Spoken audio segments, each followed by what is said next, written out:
Bases dropped on a new edition of Soccer Down Here. The bases dropped in London as well. Frank Lampard is out at Chelsea. I'm sure that's going to dominate our conversation this morning.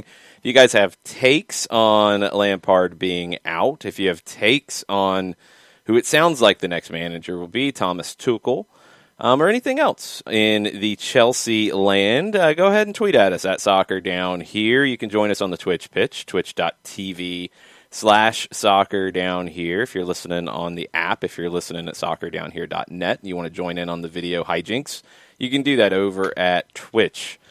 Lots of stuff alongside of that as well. Manchester United defeated Liverpool in the FA Cup. We'll talk about that. Leeds United has some more money to work with, thanks to the San Francisco 49ers. We'll talk about that. We'll talk about South American football and the Copa Sudamericana final that Defensa y Justicia won over the weekend.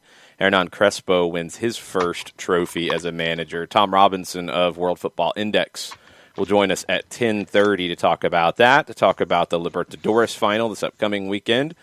And, you know, there's some other things going on in South America that might relate to MLS and might relate to Atlanta United, and we'll talk about those as well. But we got to start on a manic Monday with the latest out of London. This started to hit, I think, before 6 o'clock this morning on the U.S. East Coast. I think Chelsea's announcement officially came about 6:30 that Frank Lampard was out as the manager of the Blues.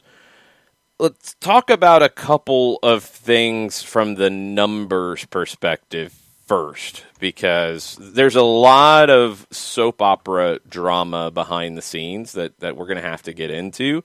But numbers. Frank Lampard played the kids. That's something that a lot of people say they want to see their club do.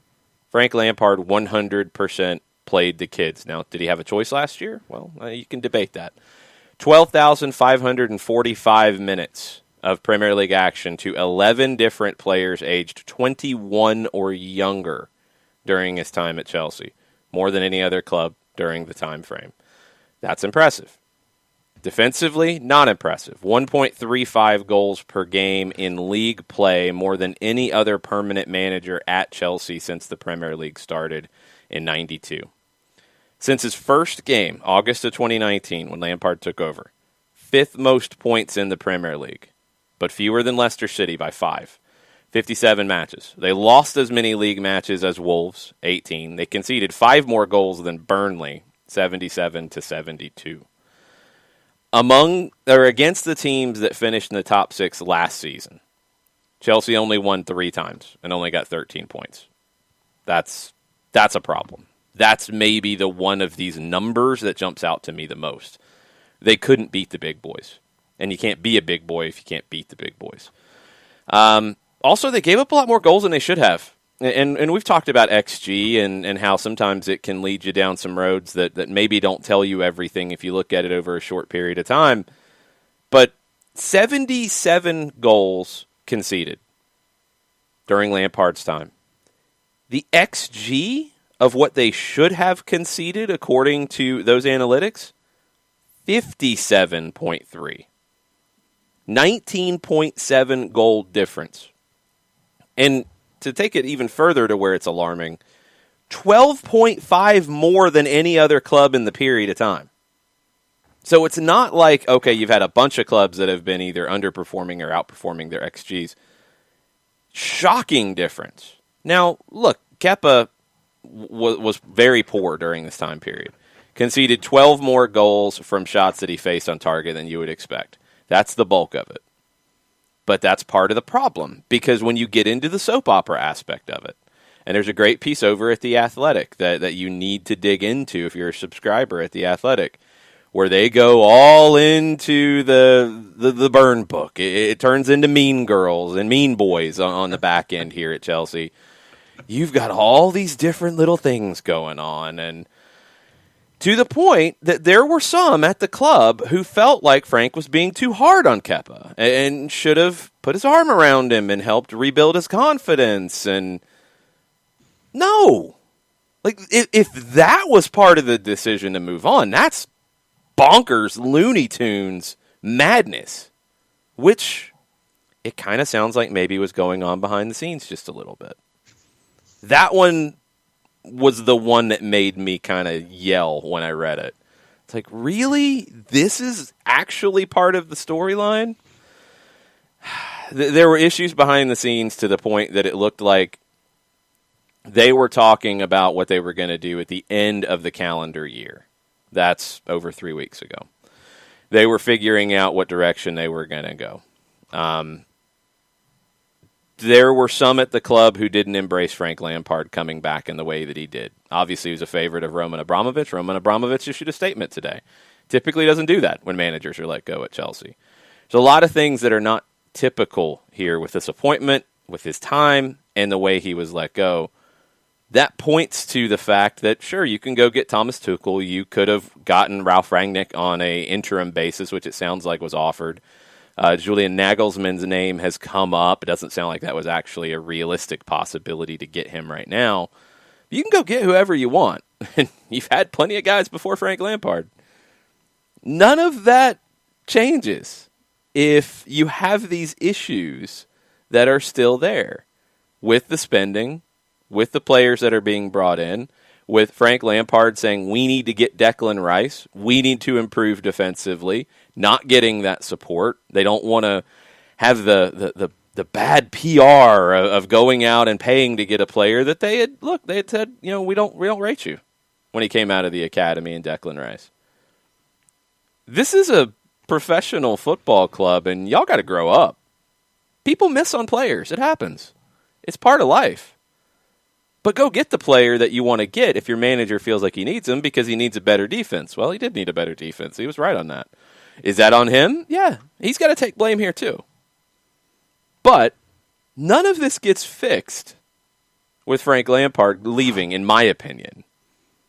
Is it going to temporarily get a little bit of a bump? Sure. Is Thomas Tuchel going to come in with a better playing idea, a clearer model? Yes, 100%. And that was a big issue with Frank Lampard, is he never got everything in sync. And you can study the way that his teams wanted to play. A lot of people said he was trying to get to more of a possession-based kind of style, a Pep Guardiola style, which is a very broad way to kind of put him into a category. But sure, you're trying to build to that. Well, one of the things that is a hallmark of that system is quality defense, and you didn't have that, and you never had that. Could Frank have ever solved it? Don't know. Didn't get the time. Don't know. I don't know if he had all the pieces to work with. I mean, you added Thiago Silva on a free because you could. You didn't go get some of the players that he wanted, and you went and got other players that maybe you didn't need. Maybe you became redundant in some of the attacking spots. I think you did. Could he have fixed it? Who knows? Didn't look good. Didn't look likely. Are you going to get it fixed for a little while? Yes. But are these other issues, the playing favorites, the not wanting to look bad, the backroom drama, all of that stuff, telling Lampard, no, you can't have everybody you want on your staff. We have to have a few people here because they're Chelsea guys. Frank's like, I'm a Chelsea guy. No, that's not good enough. That kind of stuff, sure, you'll get a bump, and I think Tuchel will be better. And sure, you might have a title here, trophy here, whatever. You're not going to have the lasting success that you need to have. And look, if that's the club you're going to be, then grab the popcorn, and that's what it'll be, and that's fine. But they could be so much more if they just planned a little bit. And if maybe some people got over themselves a little bit more. We'll see. I don't think Lampard was ever set up to succeed, but I don't know if any Chelsea manager's ever set up to succeed, to be perfectly honest. So I don't know if that's really all that different for Frank Lampard. But the question's now, okay, if it's Tuchel, it might be Wednesday, it might be the weekend. A lot of it depends on protocols with coronavirus. There's German reports saying he's in London already. There's London reports saying he's in Germany right now. Whatever, it doesn't really matter. He's going to be the guy. What happens next for Lampard? That's a big question. Where does he go? Does he take some time off? Does he jump into a potential job that could open up for him? Does he want to kind of reassess things a little bit? he's got a big personality. He's got a lot of the things that could lead to him being a successful manager. We saw glimpses of it. But what does he do to rebuild from here? It's not the same as Chris Armas, but that's a comparison for MLS fans in that he's a manager who had some success, very young, not enough. He ends up losing his job. What do you do next? How do you rebuild your managerial career? There's going to be a ton of things to get into with all of this, but I don't think this dramatically changes anything in the long term for Chelsea. I think it can help in the short term because you'll have a very clear way of playing with Tuchel, but how long is it going to take to implement it? Those are the questions that I have. 14 managerial changes in 16 years. And when it seems that a part of your core of your MO from the outside is constant change at manager, playing favorites with personnel. The backroom drama is always going to be there. It seems to be a part of your DNA over this last decade plus. What changes that? It would have to be, in my mind, an inherent sea change in your philosophy. And when you have an owner who is as hands-on as Roman Abramovich is, he's not going to change his style because this is his. And I don't see it changing Chelsea's DNA anytime soon. I don't see this happening to where you're going to have that 180-degree change, let folks do their thing, to where if a manager wants to sit somebody, you're going to have the patience to go with that manager and sit somebody in the case of Kepa. To have the patience to sit there and say, okay, we made a mistake with someone like Declan Rice letting him go, but it's okay to bring him back because of what he has become since the time he's left. It should be okay to let somebody come back in your door. There were a couple of other stats that came out this morning. Premier League this season. Chelsea fourth in goals, scored at 33. Shots, they are sixth in the league at 263. Chances created, fifth at 205. Then you get into XG. Two players on the Chelsea roster were top 11 in negative XG difference, if this is something that you get into statistics-wise. Timo Werner was sixth in negative XG, 4 goals with an XG of 6.34. Christian Pulisic was 11th with 1 goal and an XG of 2.95. So 2 of your players in the top 11 when it comes to XG. But it's just all of these different things. And as far back as I can remember in watching Premier League football, if there's instability at the top, I don't think that you're going to have the success that you want to have, regardless of what you think the right thing is at the time. If you're Roman Abramovich, like I've always compared him to George Steinbrenner, where you're going to be a good team, but you're never happy with the manager for whatever reason. So Billy Martin comes back 3 times and all this other kind of stuff. I've always compared him to George Steinbrenner, and you're never going to be that top club unless there's stability at the top and you allow it to happen. I just don't think Roman Abramovich is the kind of guy that's going to let it happen when it comes to Chelsea, and I don't think they're going to be as successful as a lot of folks would like for them to be, and the fans would like for them to be, as long as he's in charge. I think Chelsea's got a lot of problems that have nothing to do with that. They've been plenty successful. I'll disagree with you on that take, because Chelsea had not been successful before he took over. They've been pretty successful since he took over. Now, the way they've been successful, sure, I mean, it's not long-lasting because you're chopping and changing and firing guys and selling guys and buying new guys, and it's all over the place. There's no consistency. But when you have the money that Chelsea has, you can do that, and that's what they've done. It's hard to argue. It's hard to make that claim, John, in my opinion, that, they can't be that successful. They've been successful. They're not setting up a platform to be successful for the long term, which is the route that Manchester City went when they came in and they had to figure things out and they had some success, but their long-term play was always get Pep Guardiola, because that will give us something to hang our hat on long term. If you have that playing model, if you have that playing idea, when the boss leaves, you can still build on it. Sure, you can tweak it. Sure, you can bring in somebody who has a different spin on it. But you have something that is your club's identity in the way that you play. Chelsea doesn't have that. Chelsea hasn't had that. Roman Abramovich has talked about wanting to instill that. You don't instill that with the moves that you're making. But it's hard to argue that they've been a failure or they haven't succeeded like they should. I thoroughly disagree with that. But the question comes, like, could they have been more successful?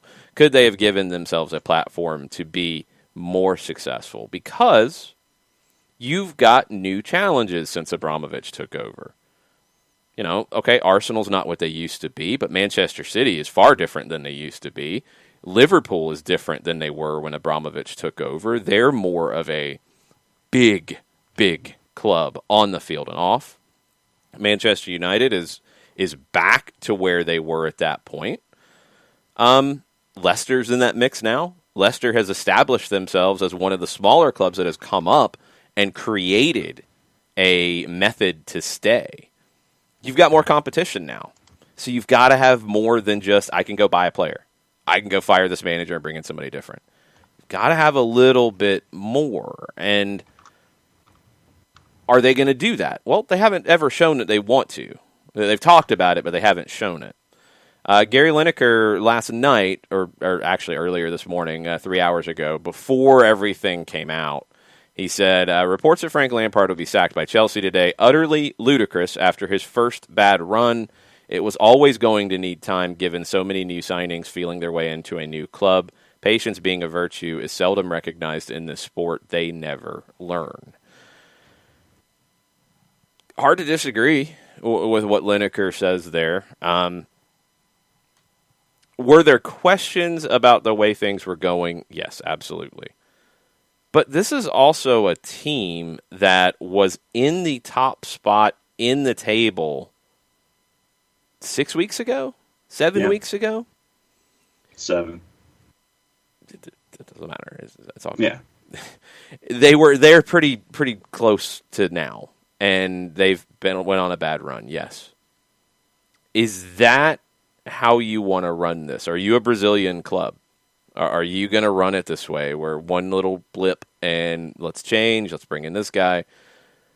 My question is, would this have happened if PSG hadn't moved on from Tuchel? I'm not 100% convinced that it would have. Because, yeah, there was talk about Pochettino. I don't think he would have went to Chelsea. They reached out to Rangnick. He said no on a short term. They didn't want to give him the job in the long term because, again, he's going to bring in a very identical playing style, and it's going to take time, and they don't want to do that. Nagelsmann wasn't going to leave for this job right now, so that wasn't going to happen. Yeah, okay. The other stuff that has happened, like I don't see Rafa Benitez as somebody who would have made sense for them. I don't know if they would have done it if Tuchel wasn't available. I don't. Once that changed, and we talked about it, when that move happened, that changed the paradigm everywhere, and especially for Chelsea, who maybe wasn't in that Pochettino sweepstakes like some other clubs were, and that was always hanging over people's heads. Well, then they had somebody hanging over their head in Tuchel. Yeah. And here's the thing for me about it is we're back to the popcorn gifts, because Thomas Tuchel has had problems getting along with the boardroom. That's been a consistent thing in his career. Dortmund, PSG, he's had problems getting along with his bosses. Well, that sounds like that was an issue with Frank Lampard, who I don't know if he was all that difficult to deal with. I don't know if he really had much of a leg to stand on to be difficult to deal with. Tuchel will absolutely come in and be difficult to deal with. He will want things his way. He will have demands for things being his way. Maybe he gets that in the short term, but it sounds like you've got a lot of headstrong people in that front office at Chelsea who are going to want things their way. And they're going to clash heads. They're going to butt heads over this. It's going to be a problem eventually. Will it be the rest of this season? I don't know. Will it be to start the next season? Will it be at some point in the next season? I think yes. I don't think there's any way to avoid that. For me, you're looking at Tuchel, and you mentioned clash of heads. Does it happen in this time next year when you're looking at transfer window and Tuchel is sitting there saying, well, I want this guy, and front office is like, well, no, and you're going to get that kind of back and forth. Does it happen in that first big transfer window when you want to make that splash and Tuchel says, well, I want this guy, I think we need this, I think we need this, and then you get that clash? That's what I'm looking at as timetables, because when you have two rams on a mountainside, one of two things is going to happen. Both the Rams are going to end up with headaches and they're going to walk away and try it again later, or someone's going to win just because they hit harder, and you wonder which one it's going to be. And so that's the analogy that popped into my head as you were describing something. It literally it's the front office and Tuchel. It's like those Rams that you always see in those National Geographic movies where they're sitting there on the side of the mountain and they're just trying to figure out who's going to be superior, and all they're doing is they're backing up and they're smashing each other in the head. I think it's going to happen sooner rather than later. Well, there's no doubt that it will, because it's happened for Tuchel everywhere else he's been, and it happened here with Lampard. It happened, I believe, with Maurizio Sarri and Chelsea. It's happened with Jose Mourinho and Chelsea. It has happened plenty of times with Chelsea, and it's happened with Tuchel. So, yeah, it's inevitable that it's going to happen. I don't think Tuchel lasts a full 3 seasons. Yeah. I don't see it. I think he might. I think he'll get a full campaign. I don't know how far he gets into a second full campaign. I don't know. We'll see. Success is going to be part of it, and it's 100% what you're measured by. Pep Guardiola was asked about this morning. He's one of the first other managers around the league to talk about it. Simon Stone of the BBC had the quote, "People talk about projects and ideas. They don't exist. You have to win or you will be replaced. I hope to see Frank soon and go to a restaurant with him when the lockdown is finished."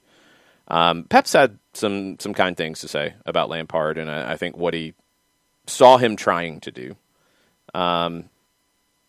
Be curious to see what's next for Frank. I'm really interested in that. I think he would be, if the right opportunity presents itself, really well served to be an assistant for somebody established for a little while. Not long, because he's got managerial experience, but a little while to get some different ideas, to see how things should work at some different places that maybe have their business, in a better situation. If that's, maybe if it's spending some time with Pep, maybe it's spending some time with some different managers around and learning from them. That would be a good move for him, because I think Lampard's got the personality to be a successful manager in this game. And I don't think this dents his legacy or any of that kind of stuff. I've seen people say, does this affect his Chelsea legacy? No. It doesn't change anything about his time as a player. He wasn't a failure. He was not this horrible manager who came in and had no success. No, if he could have had more, there's questions, sure, but it wasn't a disaster by any stretch. So where he goes next will be interesting, and Pep talking about it, and Frank spending a little bit of time at Manchester City and New York City, and you wonder, could he maybe go over there and add on to his learning, sit under the learning tree a little while and add a little bit? Maybe. It's a manager in New York who might have a little bit of pressure on him and Ronnie Dyla with a squad coming back again. Would Frank be interested in something like that? Maybe. Could get interesting. I'll be really curious to see what happens for Lampard next. I think he's got a lot of the tools to be successful, but that game model, it just never completely came together. It felt too disjointed at Chelsea. And the other thing that has come out today, as everybody has broken out the Mean Girls Burn book on Lampard, is it sounds like there were issues with the players. A couple of elements that jumped out in those quotes from unnamed people, of course, on how that goes. He had a big squad. He had a lot of guys that had maybe been part of the squad previously who were not now with some of the new additions. Those are going to be players who are frustrated, and sure, they're probably going to talk.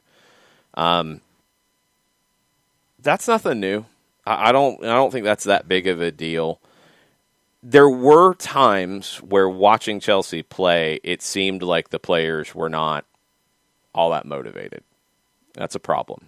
And is that on Frank? Is that on the players? It's on both.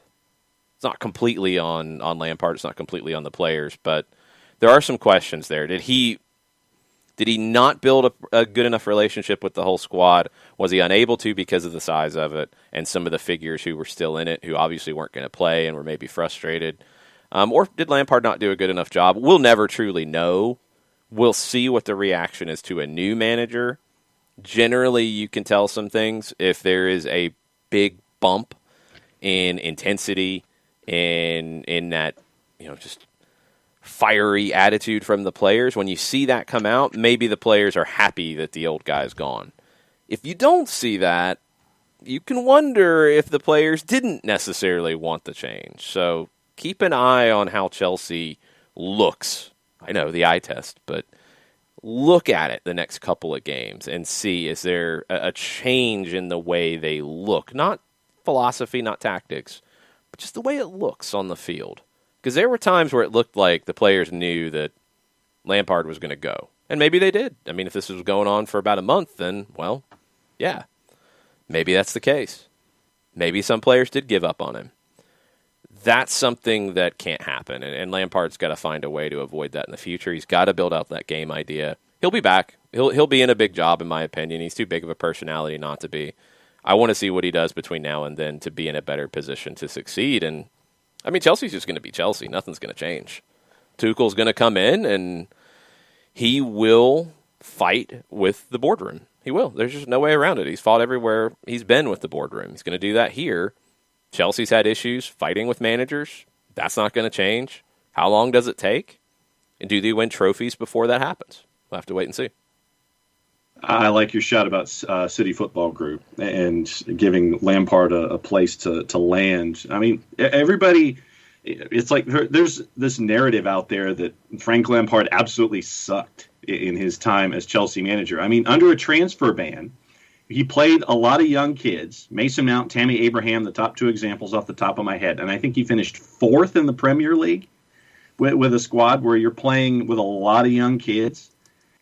So this idea that he was flat out awful as manager at Chelsea is flat out wrong, in my opinion. But with the article that was put out there by The Athletic this morning, that would be I would recommend, as you did, reading that, because it is a deep dive with unnamed sources and looking at the entire situation. But the notion that Frank Lampard was awful as manager at Chelsea just needs to go away.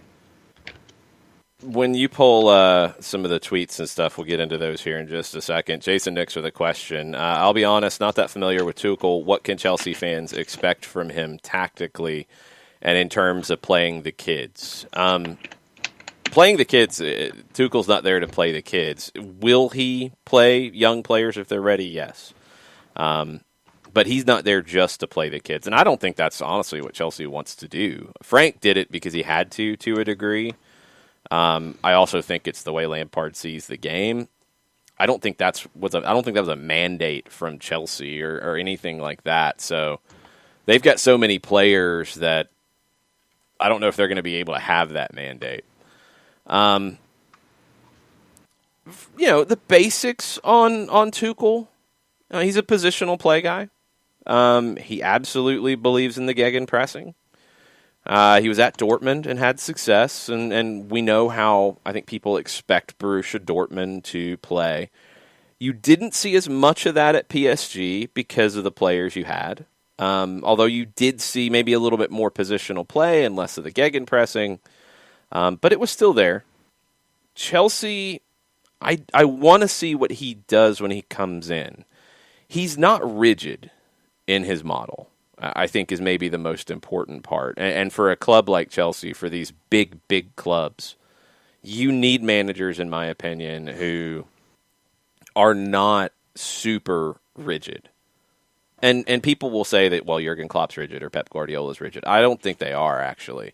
I think they've both adapted to their situations. Klopp has evolved as a manager in a huge way at Liverpool. Pep has evolved to the English game and the players that he has at his disposal at Manchester City. Does that mean that they've abandoned their principles? No, they've adapted. They've modified the way that they play based off what they have.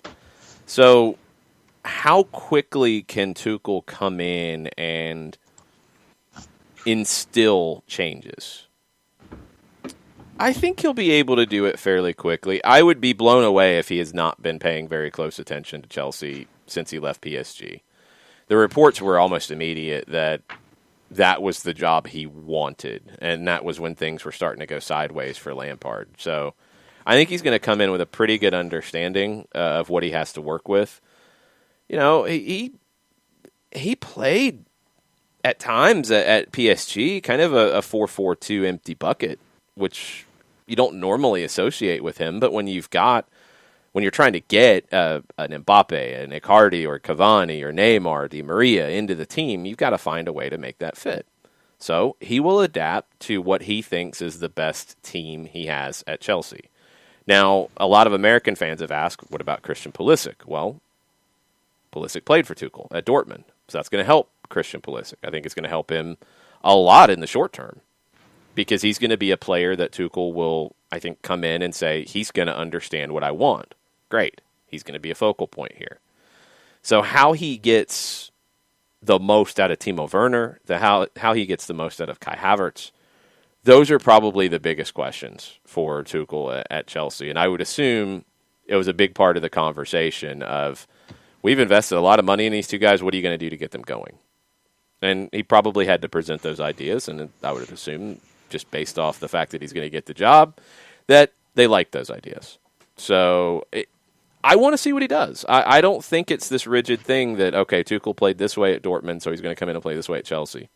Not necessarily, because I think at PSG he showed more flexibility, a little more pragmatism, and not in a negative sense, pragmatism. Pragmatism in that he knew what he had to work with, and he had to get the best out of what he had.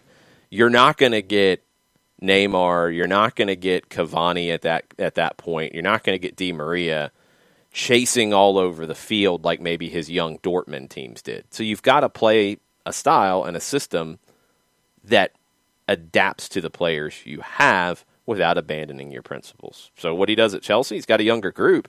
So I'd expect him to be more up-tempo. I do. I think that was maybe one of the things about Lampard, is his teams didn't have enough tempo in them. The possession and trying to build the possession was a little slow at times. I don't think that will be the case under Tuchel. I think they will be a faster team. They will play with more pace, more faster decisions, maybe more verticality. We'll have to wait and see on that. But I want to see what he does. I'm not coming in with this fixed idea that his team will look a certain way. You mentioned Wednesday with Wolves, which sounds like a soap opera in and of itself. After that, it's a match against Burnley. Then you've got Spurs. Then you've got Sheffield United on 2 days' notice. That's probably going to get pushed a little bit, but you've also got 6 days later on the 10th, the FA Cup.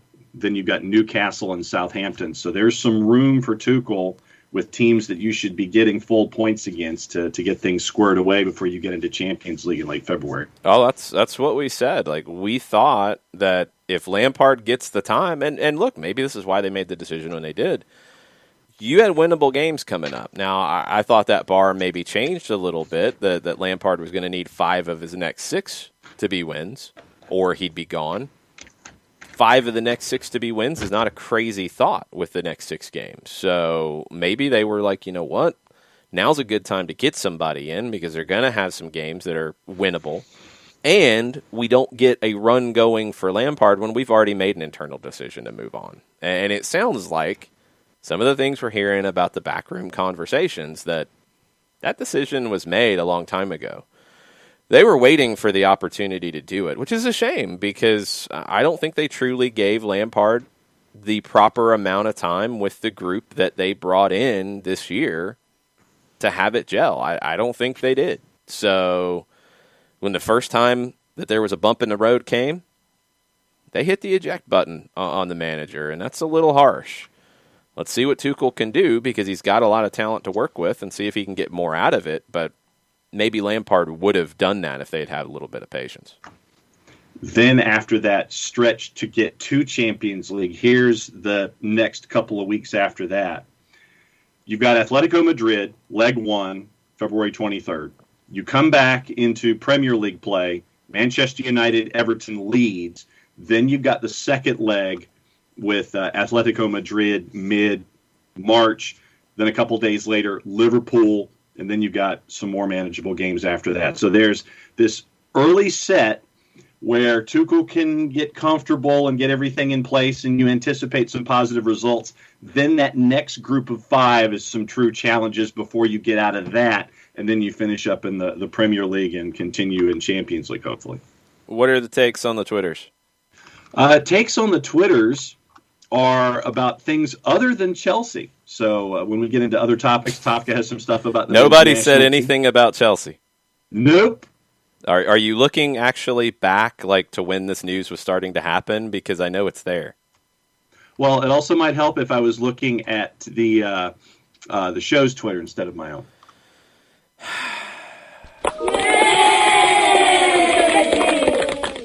All right, so here we go. Michael Head.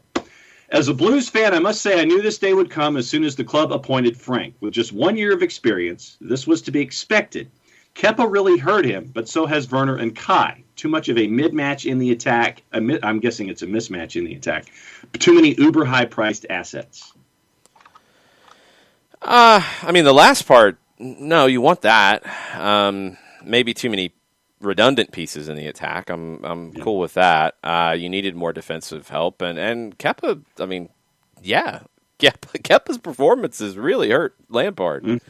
12 goals that, according to the XG over that period of time, should not have been given up, were given up under Kepa's watch. You start to take away goals in some of these spots, and it's like, maybe they are a little bit better last year than they were. Maybe they start the season a little bit better. That was the thing in the Athletic article that blew my mind the most, was this idea that people in the boardroom, people thought that, well, no, you shouldn't just run away from Kepa. You should put an arm around him and develop him further. And yeah, we need to take care of him. No, that just didn't make a lot of sense. And there's a lot of finger pointing at I want to make sure I have a role right, a director at Chelsea, Marina Granovskia. There's a lot of stories out there saying that Marina had a lot to do with the clashing with Frank Lampard, which doesn't make a lot of sense. Like, that you shouldn't be having these things happen. You shouldn't be having these fights at the boardroom level with your manager who, yeah, he's a club legend and maybe needed a little bit of support when his goalkeeper was stinking up the joint. Mm-hmm. Completely stinking up the joint. And the idea that, okay, we spent all this money on these players and you should be doing better. Lampard would say, I'm assuming, I asked for these players over here, and you gave me these over there, and now you're mad at me for not getting the most out of the players that you gave me that I didn't want. That's a little bit of arrogance out of the board. Yeah. Domer says Marina is the main rep for Roman Abramovich. You deal with her. You don't deal with Abramovich directly. Which is a little surprising in this case because, again, it's a former legend at the club who, by most accounts, has a good relationship with Abramovich. That's what Abramovich said in his statement. I mean, Lampard wanted Aubameyang. It's kind of funny now that Tuchel's coming in. That would have been a great thing for Tuchel, having previously had him in one of his teams at Dortmund. Wanted Aubameyang, didn't get him. Talked about Declan Rice and that situation. But the Kepa thing, and this is one source to The Athletic. Again, it's a great piece. It's a long piece, but it's definitely worth getting a lot of the backstory. This is what one source said. They clashed over Kepa. Lampard put in a request for a replacement and was told he should try putting his arm around Kepa to help build his confidence. Lampard was insistent, though. And now, also in the article, Kepa, I guess they were willing to say that he was one of a number of senior players who felt that Lampard did not provide him with clear tactical instructions or offer sufficient support. The tactical instructions part for Kepa, I'm going to push to the side. I think maybe that's being lumped in here because there's players who are in that situation. The sufficient support, you have a job, and you were giving up goals that have nothing to do with any of this. Like, you were just giving up some bad goals. I think Lampard gave him a good bit of support early on when he was making mistakes. But, as we're seeing, and this is what frustrates me about this, as we're seeing, you're measured by results. He has a player in Kepa who was costing him results. There's no way around it. His goalkeeper was literally costing him results. He knew that his job was on the line. And he wants a change there. And they pushed back on it. Now, ultimately, they did get Edouard Mendy, and it got better. But, yeah. That was the alarm bells part of the Athletic article for me. And again, it's a lot of different people who contributed to it. Over at The Athletic is Simon Johnson and quite a few others who contributed to this article. It's a very in-depth look at what's going on behind the scenes, and it makes you think that, sure, you can change the nameplate on the manager's office, but I don't know how much really changes in the long term. I'm totally with Burned here because this was the way out, and this goes back to before Lampard. They should have sold Kepa right after he refused to come out of the game in the Cup, where he thoroughly embarrassed his manager and Maurizio Sarri. So this is where I forgot about that, Burn. Now I'm even angrier because this is where you're going to back that guy. You're going to back the guy who publicly embarrassed your manager in a Cup final. You're going to back that guy over the club legend who's reputation is getting shredded because his goalkeeper can't make a clean save. Yeah. You're going to back the guy who embarrassed your club publicly and embarrassed the manager. That's embarrassing. That's horrible. And yeah, if Lampard wants to come out and say anything, and I don't think he will, because again, it's Chelsea. If it was somebody else, maybe. That would be something I would be fired up about because that's absurd. Yeah. Burnt beat me to it. That was the incident that popped into my head when it came to Kepa, and really where the tail was wagging the dog at that point, where you have someone that you've spent this much money on, you can be as insolent towards your manager as you were publicly in a cup match, and you're still hanging around. And now in the Athletic article, there's a mention of, well, he didn't get enough emotional support, he didn't get this, he didn't get that. If he's costing you points and costing you wins and costing you places, no. Just no. And the fact that you brought in Edouard Mendy has proved that you have someone better between the sticks than the guy that you've invested all this money in, yet you still want to have Kepa around, and you were supposed to give him more support? No. What else we got on Twitter, John? Michael Head, will also be interesting to see how the new manager rates Mason Mount. I believe he had the most minutes under Frank and played for him at Derby County. Yeah, that's going to be a player who probably falls down the pecking order, I would assume, and I don't think he's done anything to deserve that. That's where things get weird with these kinds of moves. And look, Chelsea doesn't care about developing their own players. They never really have. It's just not a major part of the conversation. So they're not going to say, well, we've got to play our guy here. No, if the new manager comes in and says, I'm going to play these guys, then that's who they're going to play. They're going to play those guys.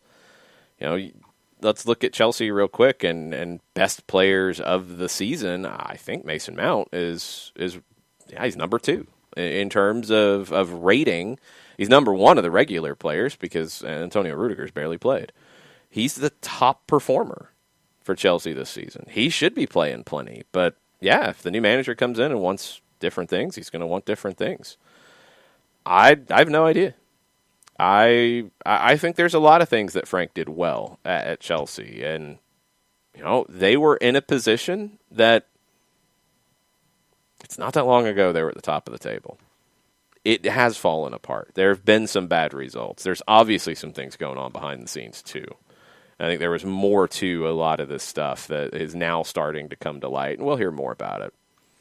I'm curious to see what effect this has. They are 4 points out of 5th right now. They are 5 points out of 4th. It's not like they're out of anything right now. There's a lot of teams in between.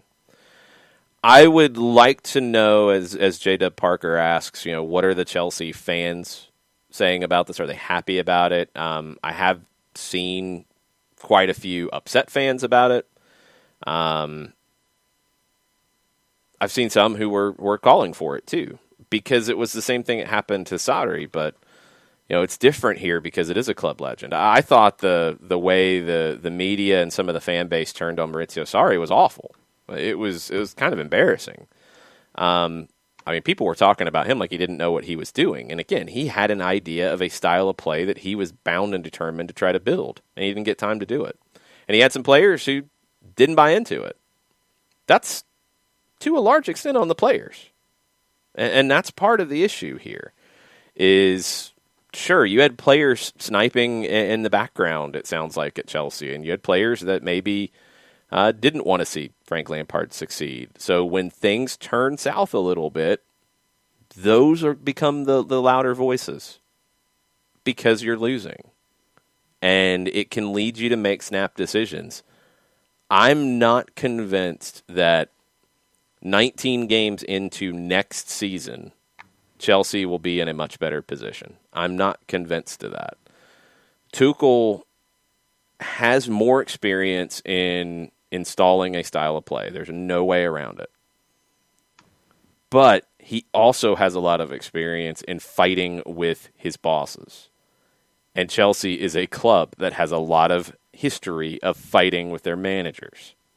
So, will he get his system of play installed, or will he be in a boardroom brawl? I don't know which one happens first.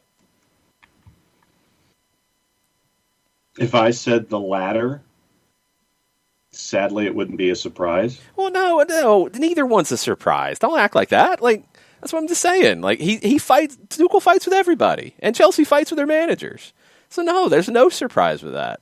It wouldn't be a surprise if he came in and he's a good manager. It wouldn't be a surprise if he came in and got a play styling. That's what I'm saying. Either one's fine. Neither one's a surprise. Both have history. Both are absolute, safe predictions. I just don't know which direction it goes. The other thing, too, is there's so much more competition as well. Because he could come in and do pretty well, but he's level on points with Southampton, Villa, who have games in hand on him. West Ham's 3 points ahead. Everton's 3 points ahead. That's before we get to 5th. There's a bunch. So he could come in and do well, but that doesn't mean everybody else around him does poorly. Yeah. And Chelsea's not a club that's shown a lot of patience, so is that not enough? I don't know. Tuchel feels like a guy you'd be bringing in to install a style of play, and specifically because it sounds like they were really only looking at German managers at this moment, they're focused on getting the most out of Timo Werner and Kai Havertz. Yeah. And that's a really poor way to build your team. Because if you're just focused on getting the most out of 2 signings you made, you're, as a board and as a owner and as a club, you're more focused on looking good than actually being good. And I'll throw the Declan Rice part into that as well. You're reluctant to go sign a guy for a lot of money because you passed on him coming out of your academy. You missed. So you don't want to go get a player who's a quality player that your manager wanted because you think it's going to make you look bad. And now you're specifically looking for a German manager to get the most out of your 2 high-priced German signings because you think that's the magic trick so you don't look bad. Yeah. It's not how you run a proper club. Nope. 153 million pounds, bringing in Timo Werner, Hakim Ziyech, and Kai Havertz. No, that's fine. Yeah. Are those bad players? Mm-mm. Were those numbers bad signings? Nope. 46 goals and 26 assists with all three the previous year. So then, what's the problem? No, if you are in that front office, you're wondering, okay, with all this money I've spent, I have to find someone who can get the most out of those signings. And that's what I was alluding to, where you were discussing bringing in a manager to focus on getting the most out of the German signings that you had made. Well, no, that's what they did. And they were only looking at German managers, according to the reports out there about Rangnick, about Nagelsmann, and now Tuchel. So they were basing their managerial hire on two high-priced signings that people are saying, y'all messed up on. Y'all messed up and these players aren't doing well. That's not how you build a successful club. That is embarrassing. That's why I don't think it really matters in any of this, because the board's not going anywhere. The managers will come and go. Players will come and go. They're always going to spend money. They'll hit on a combination that works for a minute or two. They'll win trophies. They won't win as many as they did before because there's more competition, but they'll find trophies to win. And it's always going to be what it is. It's going to be short runs as manager. There's always going to be a lot of turnover because that's how the board thinks. It's more about not making the board look bad than actually running a proper club. That's a huge issue. The issue, and Bernd, I agree with you, that if you want to point at those signings, it's not that they're bad players, it's the redundancy issue. You had a lot of talent in certain places. Did you need those signings? Not all of them. Right. You could have spent money elsewhere, but if you weren't going to spend it on Declan Rice because you didn't want to look bad, they just decided to spend money on flashy things, again, because that's what the board thinks makes them look good. It's being run like a PR campaign, not a football club. Both Michael Head both Taka and Tom Russo are in this morning wondering about Pulisic's relationship with Tuchel, and Tom Russo wants to know, does this help Pulisic? Yeah, I think it can, just because he's familiar to the new manager, so that's going to give you a little bit of a leg up. That's a good thing. That'll help Pulisic. But I mean, Pulisic's been okay. Like, he's had some injuries. I think Lampard was maybe a little slow to bring him along at times. You know, there were the comments that came out, but Pulisic this season, I want to make sure I've got the proper numbers here. This season in England, he's averaging a 6.8 on SofaScore. That's a little above average. He's got 1 goal. He's got no assists. He's creating a chance per game. He's been all right. I think you're expecting more, but he's been all right. He's going to have to be better. He's going to have to be better to keep getting time because you have a ton of competition in this team. So should be a good thing for him that he's got a manager that knows him, and I think will not have what maybe Lampard did day one of he's an American player, et cetera, et cetera. I don't know if he's going to be ready for this, and they're like, no, he's coming from the Bundesliga. He's more of a German player in his professional career. You should look at him that way. Oh, yeah, he's pretty good. That's an issue with Frank. Yes, that is a prejudice issue that is stupid. You won't have that with Tuchel, but Pulisic's got to perform, because there's too much competition for him not to. And that catches us up on the thoughts on Chelsea on the Twitters. All right. We'll take more questions later on it. There's a bunch of other things to get into. We've got Tom Robinson from the World Football Index joining us at 10:30 to talk South America. We will talk about Franco Ibarra a little bit there. That rumor has continued to progress. Cesar Luis Merlo says it is a done deal that Franco Ibarra of Argentinos Juniors is coming to Atlanta United. We'll see what the timeline looks like. We'll see how all of that looks. He's a player with 10 starts in top-flight games for Argentinos. We're all in the Copa Diego Armando Maradona that took place from Halloween until just a few weeks ago. He had made 1 appearance last season in the Superliga before that. Played a ton of games in the lower levels for Argentinos, over 100 games for the club at all the different levels of the club. but only 10 starts in first flight competition. 19 years old, very young, very promising. He's part of Argentina's U20 national team, at least in their last call-up. He's definitely one for the future. There's some interesting characteristics that I think he can bring to the table.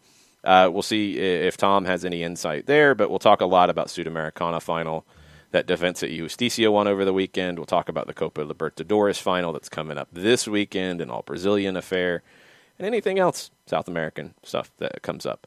But before we get to that, John's got to tell us about our good friend over in Decatur, GA, Steve Apolinsky.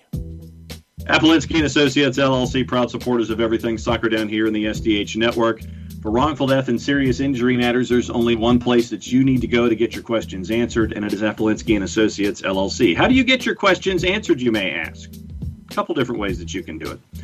You can shoot Steve an email directly, steve at aa-legal.com. You can pick up the phone, give him a call, get a free consultation at 404-377-9191, or you can go on the World Wide Web and type in your bar at the top of the screen, aa-legal.com, large device or small, hit enter, hit return, hit the arrow key, whatever advances it to the homepage of Apolinsky and Associates, LLC.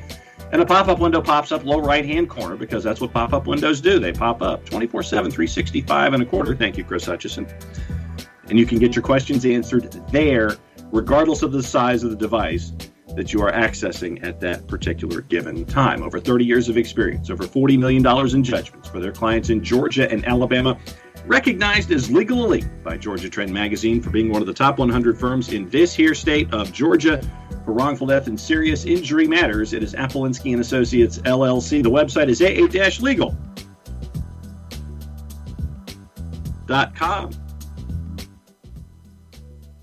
How'd you feel about that one?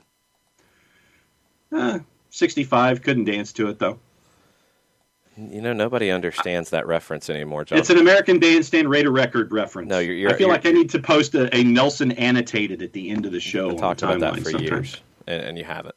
Yeah, nobody talks about the speeds of records anymore either, because not a ton of people listen to records.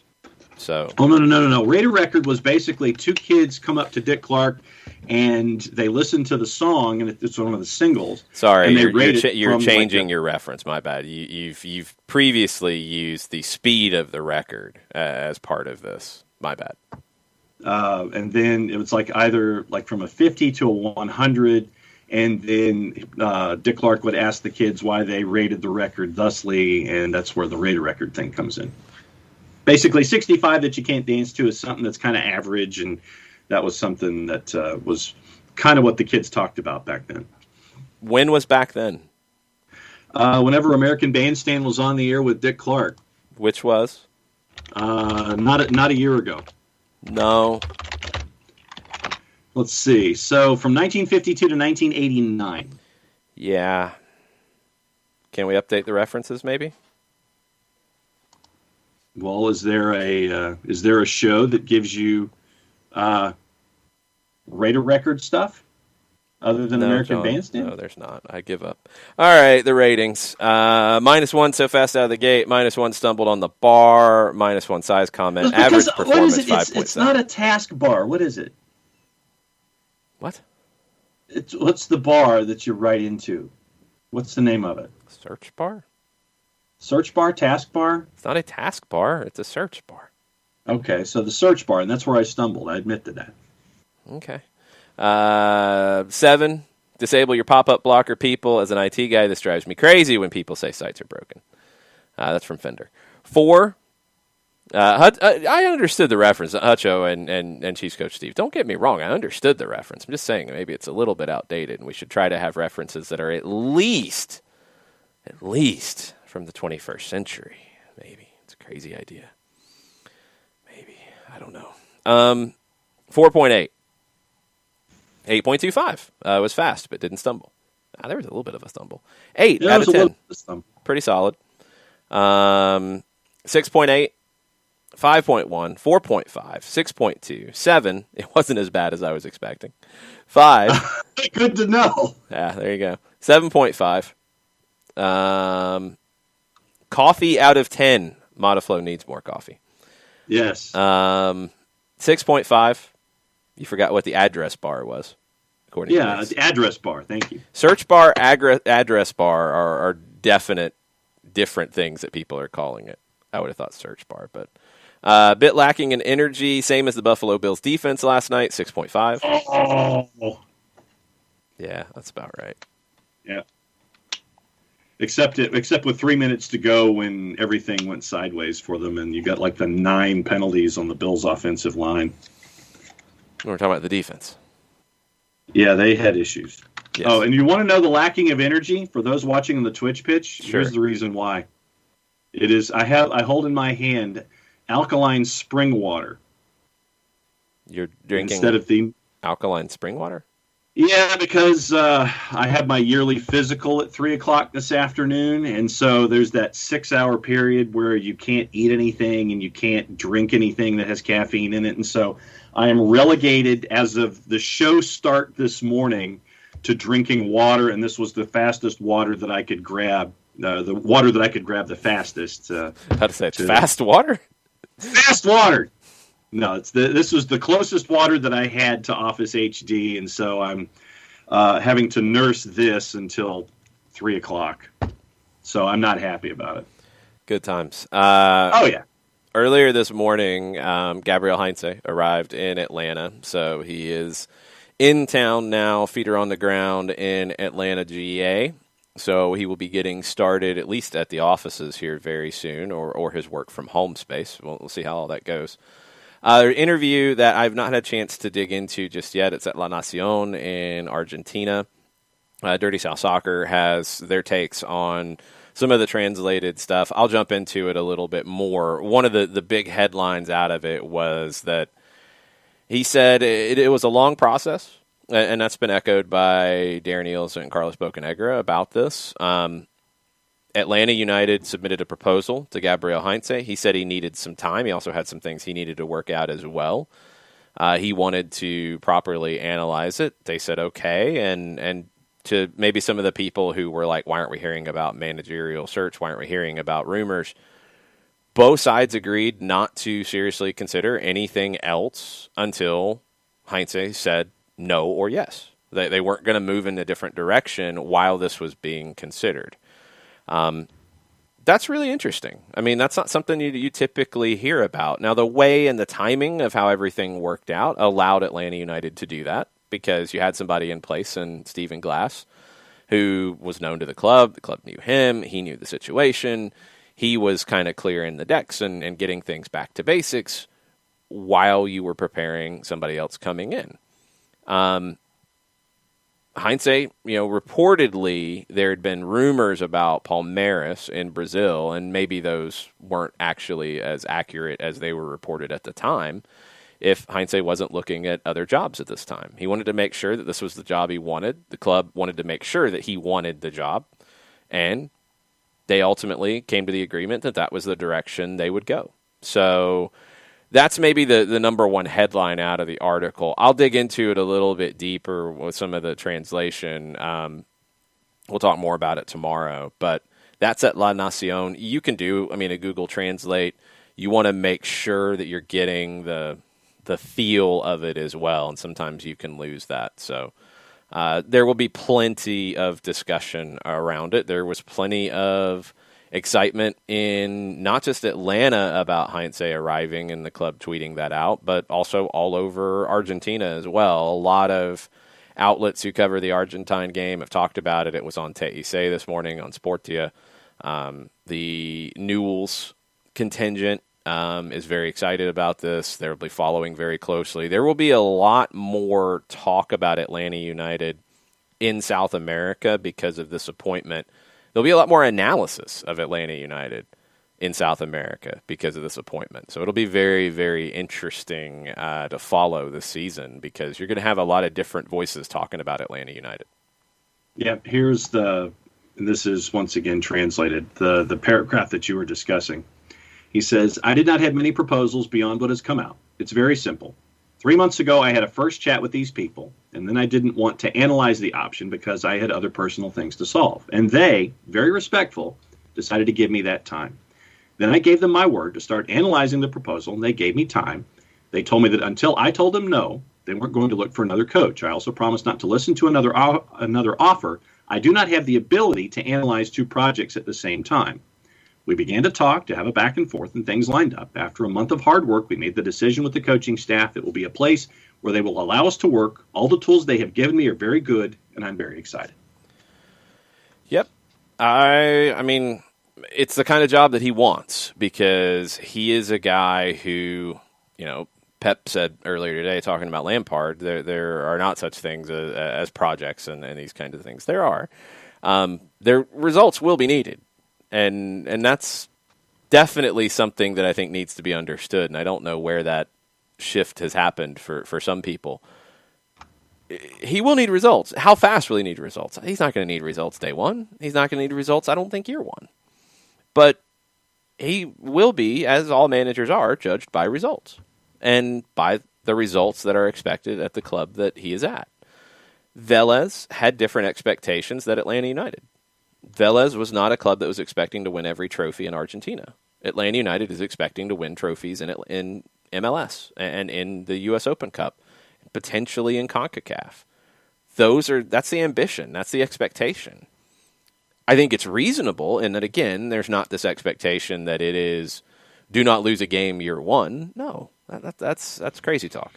But yes, results will matter because it does for everybody. And you're judging that based off the history of the club and the ambition and the expectations at the club. But this will be a project. This will be a work in progress, because that's what these kinds of managers do. Project is not a negative. Work in progress is not a negative. You are building to an idea. You're not just coming in and saying, what do we need to do to win right now? You're coming in and saying, we want to play this way. What do we need to do to play that way? Because the belief is, by playing that way, you'll win games. And you'll be a better team than just going in and saying, all right, we need to win this game tomorrow. Let's do this. You have an idea of the way you want your team to play that you think is better than your opponents. That is what will be built here. That's the project. That's the work in progress, because it always evolves. Look at Manchester City as a prime example. When Pep Guardiola came in, and I think year one they finished third. Oh, he can't adjust. He can't manage in England. No, he doesn't know what he's doing. It's all going to work. You can't play that way here. Well, he has adjusted to things, but also he's continued to work. And that work in progress is what you have seen over the years. Are there still things that can be better? Yeah, absolutely. Because that's the job. You can't just win everything every day and there's no work to do later. That's not how anything goes. You're going to have, turnover in players. You're going to have dips in form. You're going to have injuries. You're going to have additional competitions to play in. You're going to have challenges. That's why it's always a work in progress for the best managers, because you're constantly evolving. Klopp did it at Liverpool. Klopp came in my opinion, far more rigid than he is now. And he's going through a tough patch right now. I mean, the team can't find goals, and they found some goals in the FA Cup, and they didn't keep any out. They gave up 3. He's not a bad manager. He's got to manage this situation maybe a little bit better. Sure, personality-wise, he could maybe not be quite as defensive. Maybe that's rubbing off on the players. There's elements that he can be better at. But he hasn't forgotten what took him to a Champions League and to a league title and has had just record point totals here lately. He hasn't forgotten how to do that. But things are constantly changing. The manager has to change too. Heinze is one of those kinds of guys. He's going to evaluate everything on a regular basis and evolve. He's not going to stray from how he believes the game should be played. But he is going to evolve in how he gets there. And that's going to be a lot of fun to watch. And you've got somebody who's a very thoughtful manager coming in. And I think the comments about the situation, it's a little unique. I mean, that he would be that flexible and say, I want to do this the right way. I want to make sure I'm ready for this. I'm not going to look at other things. And the Palmeiras thing, Thomas Jawin, the reporting, the reporting where I'm saying it might have been false is that it got as far as it did. I think the reporting at the time was that he was close to taking it and ultimately he pulled out. Maybe it was far more of he said, no, I'm not interested right now because I'm considering something else or whatever. Maybe it didn't get as far as it was reported. Anyway, go ahead, John. No, Jake Michaels with a couple of Atlanta United questions, and we have some MLS breaking news that's come across the bow as well. Well, then why don't we hit the breaking news? Okay. It's not breaking if we wait. Chicago Fire FC this morning announced that President Nelson Rodriguez has stepped down from his position. Quoting Rodriguez's statement, I began discussing my future with Joe Mansueto last month. At this transformational time for the organization and after 5 years with the Fire, I'm ready for a change and I'm looking forward to taking on new challenges. I always tried to do what was best for the club, and I'm grateful to Joe for his enormous support and to Andrew Houtman for the opportunity originally given to me. Mansueto says for 5 years, Nelson has dedicated himself and given everything to the club, helped me tremendously over the course of our first year working together. Grateful for that. When we thank him for his loyal service to the Fire, we wish him all the best moving forward. Originally joined the Fire September 2015 as GM. 2018 January, took on the expanded role as president and GM. 2020, he began focusing solely on all business areas of the club, namely the transition back to the city of Chicago and Soldier Field. When Rodriguez came in and he was doing everything, and then after the coaching changes and Mansueto came in, well, after Mansueto came in and then things changed, this was obvious it was going to happen, because you don't go from running everything soccer side and business side to being comfortable just running the business side and then even having more involvement. Like the rebrand is going to come from the ownership side of it. There's even less to do, like you're not going to be comfortable staying in that job. So him stepping down, it makes sense. The timing's not great, but again, it's more of the business side of things that he was overseeing at this point. It doesn't affect the soccer side at all. This was obviously going to happen. What's next for him? We'll have to wait and see. He was in the league office for a number of years before he oversaw the end of Chivas USA. Went to Chicago, and no, it wasn't successful. It wasn't successful on the field when he was overseeing that side of it. His managerial hire and sticking with it didn't work, and that's what he'll be judged by. So, the business side, he should get some credit, and I don't know how much he was involved in it, in the move back into town and the move back to Soldier Field. That's the right move for the team. But there were a lot of things that did not go well under his watch in Chicago. So what will be his next opportunity? I don't know. Do we have a Darren Eels has tweeted sounder? No, we don't, but we'll do this again. $1 zips around racing hero? ? And 3 race cars. I guess they're Formula One race cars are underneath that. Hashtag 5 stripes don't stop. What do you think, John? I have no earthly clue. You have no earthly clue. None. Seriously, no clue. $1 zips around racing hero? You have no clue. No. You really have no clue. I'm trying to do this linearly. Other than the stuff that we've been discussing on the show, I'm trying to decipher the clue at the tweet at face value as to where he's getting. I mean, we've talked about players and things, but I'm trying to get. Then what's your clue? You $1. Don't know. It's like $1. You have no idea what this is referencing. I mean, but specifically which one? That's what I'm trying to get to. Which one? I'm trying to decide. Speak English, John. What are you talking about? I'm trying to decipher it in a linear fashion, and it's not working. What do you think it could be? Well, it's either Ibarra or Lopez, one of the two. Okay. But I'm trying to get to that by looking at the clue and trying to decipher the question. And so it's like I'm trying to work forward instead of backward. No, Ragamuffin, I don't know, but this is the easiest one. This is obviously the easiest one. I have no idea why John is playing this game. Because he's drinking alkaline spring water at 10:15 in the morning. Okay. This is easy, man.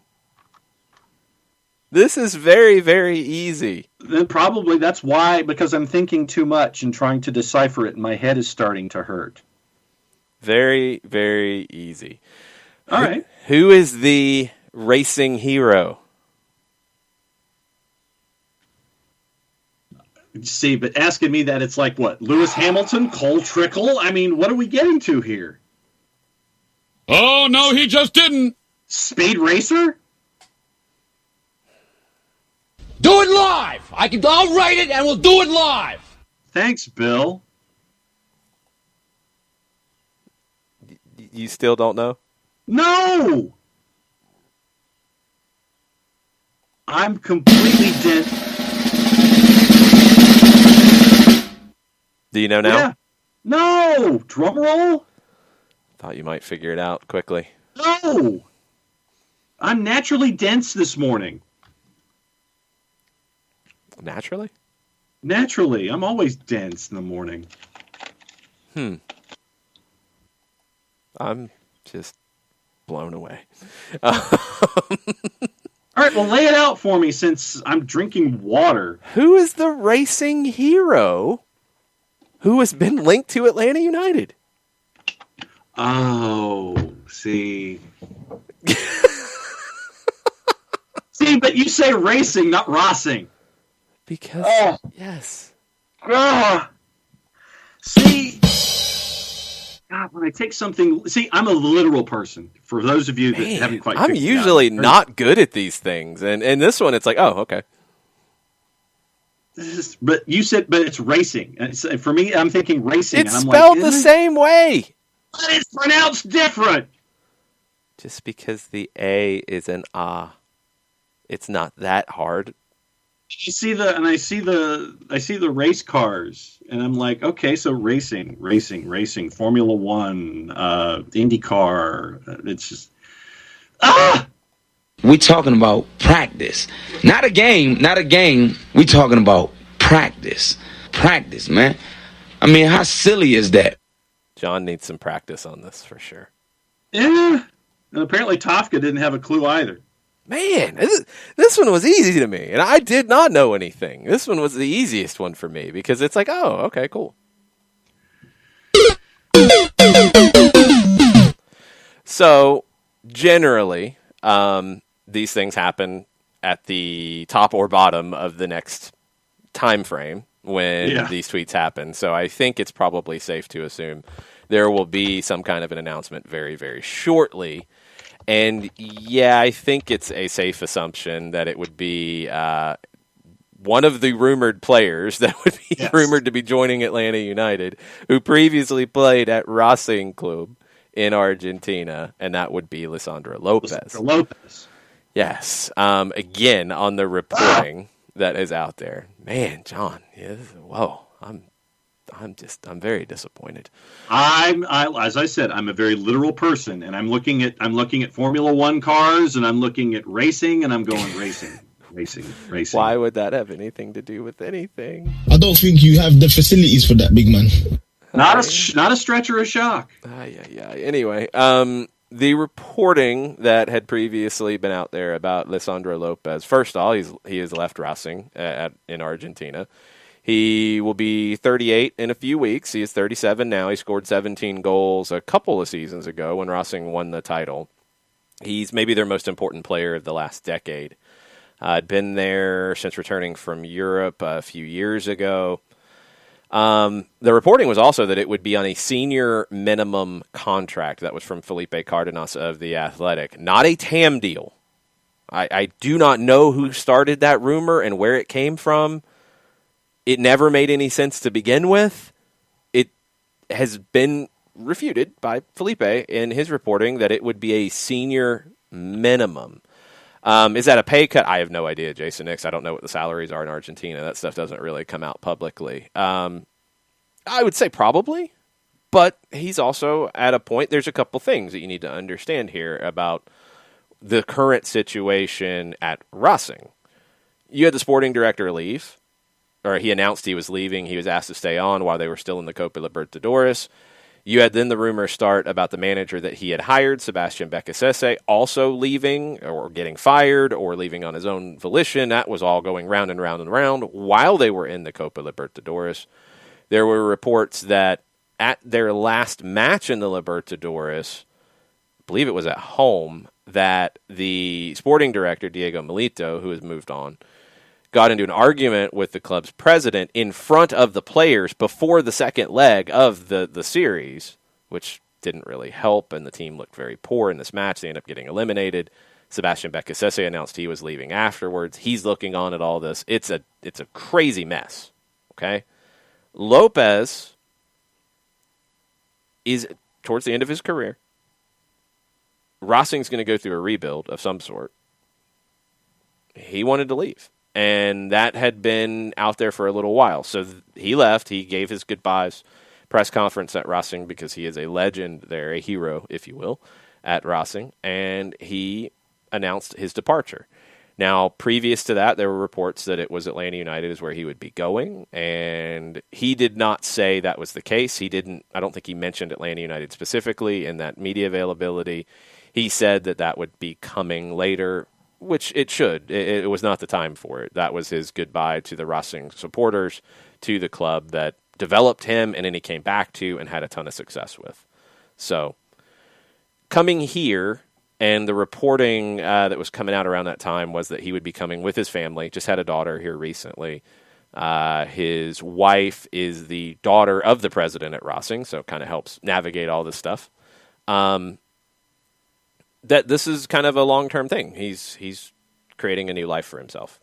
So that's what's out there. That's what's been reported. That is what, I don't know if we'll get confirmation in terms of the roster spot. You won't get confirmation more than likely until you see those rosters come out, which will be around opening day in MLS when they post those. I think last year maybe was opening day, maybe a couple of days before. His deal was coming up. Thomas Jawin says, based on the limited data available, he was reportedly making $700,000 a year at Racing in the last part of the deal. He would not have been making that on a future deal, not at his age. I don't know. I don't know the situation. I'm assuming starting a new life for himself with his family in the United States was probably a very big part of the appeal here. I'm curious to see what he does long term. He's not going to play for a long time here.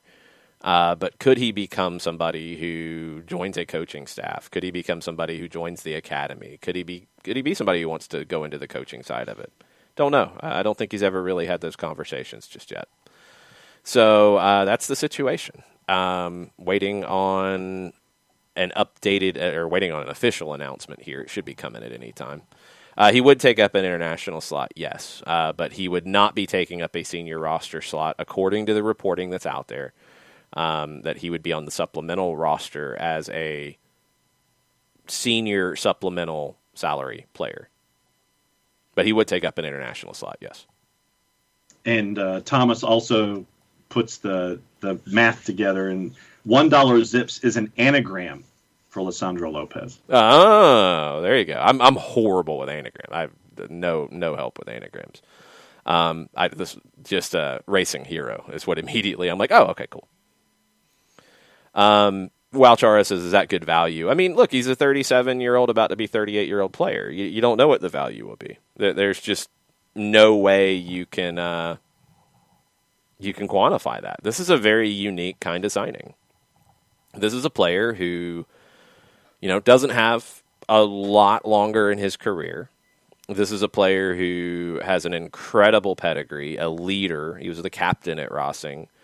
They've had a lot of success during his last few years at Racing. They won the league title in 2018-19. They got deep in the Copa Libertadores this year.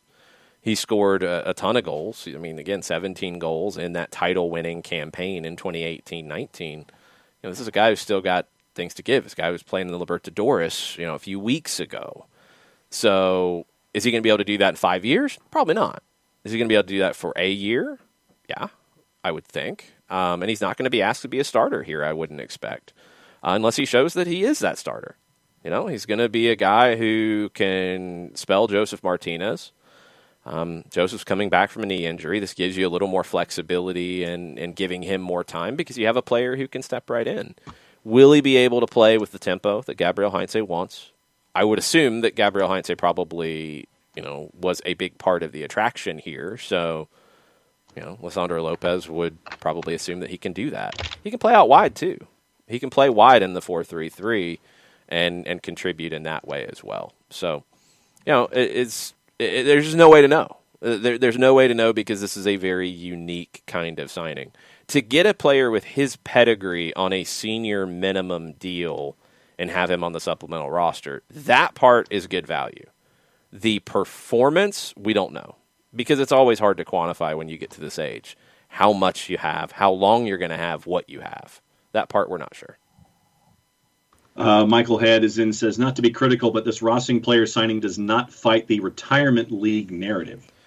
I could honestly give a toss about the retirement league narrative, and I'll tell you why. As a whole, MLS has one of the youngest average ages of major leagues in the world. One player doesn't define a league's narrative. For a team that wants to win everything, you will make these signings from time to time because these are the kind of signings that put you over the top. You still have a very young team. Sometimes you need a veteran to come in. When you have a coaching change, sometimes you need a veteran to come in and help that coach. I think that's part of the idea here. But no, this people will create the narrative that they want to because they'll still try to tell you that MLS only signs old guys. They'll say, see, this is why, see. That doesn't define a narrative. A narrative should be the whole package. And when you look at the average age, MLS's average age of its players is almost or maybe exactly a full 2 years younger than La Liga. So I guess La Liga is the retirement league. And for me, this is an individual who's coming in for a specific role. It's not like it was in MLS 1.0 or 1.5 or wherever, where you're paying an astronomical amount of money to bring in a player who is just going to, be a part of the glitz and glam and what have you, like a Gerrard with the LA Galaxy or something like that. This, to me, is nowhere close to anything like that. This is a player who's being brought in for a specific role to assist in getting you what you're looking for with players and ideas in a season. This is not a glitz and glam kind of a deal. Yeah, it's a completely different thing. I mean, Steven Gerrard was brought in on a big deal at the LA Galaxy to perform big. You're not asking Lisandro Lopez to carry a team right now. You're asking him to contribute to a team that has ambition to win things, period. Good point from Thomas Jewin talking about retirement leagues. The leading goal scorers in Serie A are a little bit older. Zlatan, a little bit older. It can happen. It can work. And I guess Serie A is the retirement league. It's just, it is what it is. Uncle No Pocket says, big missed opportunity, in my opinion, to not go full in on a 6. This doesn't mean you can't do another move, Unc. Like, this is just a move. You still have room to sign a 6. This doesn't take that away. And that shouldn't be the thought process at all. All right, let's get the big intro.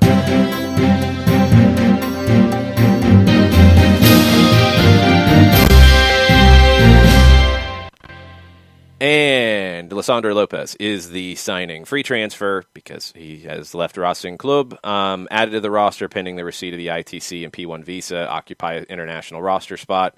Carlos Bocanegra says, Lisandro is a veteran goal scorer who will strengthen our attack, and we're pleased to add a player with his experience and qualities to our club.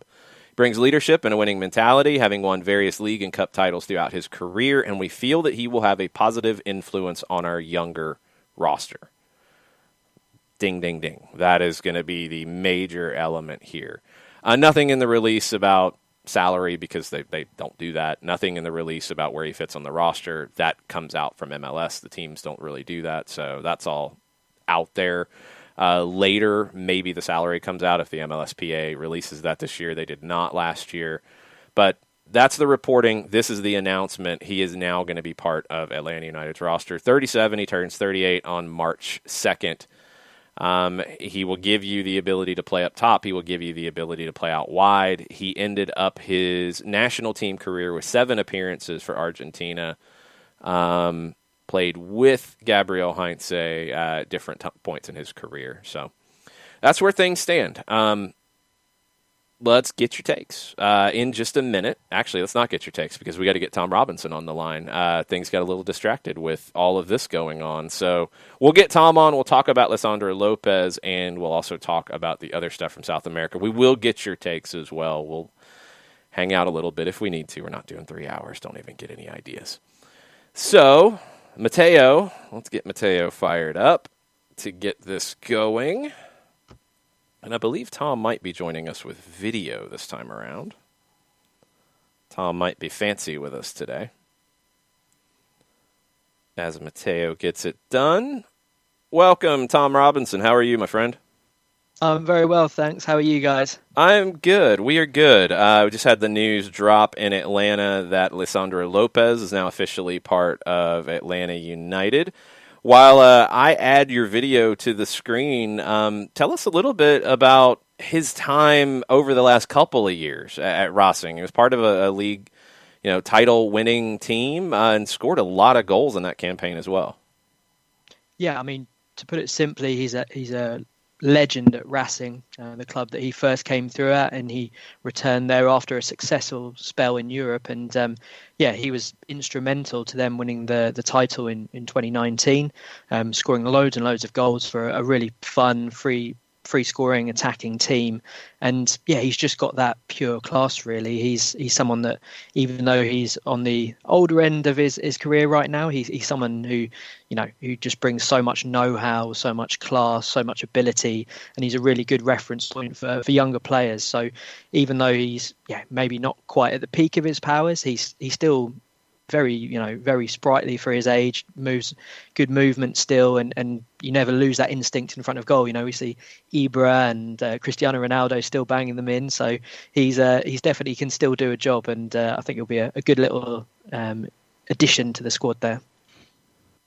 Yeah, Tom, and that was the point that I was going to bring up, is that while you look at Lopez being 37, he'll be 38 when it comes to the turn of the page here, getting ready for the 2021 season. He can be that kind of an influence for the younger players. Atlanta United building up through the academy, having younger players and all that kind of influence. Having Lopez there can aid in that, as well as that voice that can be there with you at practice on the pitch to help you learn and going forward. Exactly. It's not just going to be what he brings to the games themselves. It's also going to be his ability to work with those youngsters on the training pitch. It's also going to be really useful for Heinze to have someone he can trust to sort of pass on his message, his another leader on the pitch for him, someone he knows who can do the job and has got that really big game experience as well. And he might not have had the best 2020, obviously a lot of disruptions in the Argentinian league, and Racing struggling to maybe score as many goals as they had the year before. But he's someone who I think is going to bring a lot to the kind of holistic approach that Heinze is going to be trying to bring to Atlanta there. So I think it'll be interesting. He's maybe not someone who you'd say he's going to be starting every single game. I presume the idea is going to be to sort of rotate him in and out, and so he can contribute and have those good impacts either for the first 60 minutes or come off the bench and add a bit of extra know-how. So I'm really fascinated to see how it's going to go, because I don't think anyone was necessarily expecting him to go at this. I think most people were thinking he'll just see out the rest of his career at his boyhood club. So it's an interesting little late development in his career. Yeah, excited to see what this brings. Excited now that Gabriel Heinze is here in Atlanta and has touched ground at the airport, and he'll be heading into the office and the training ground here very soon.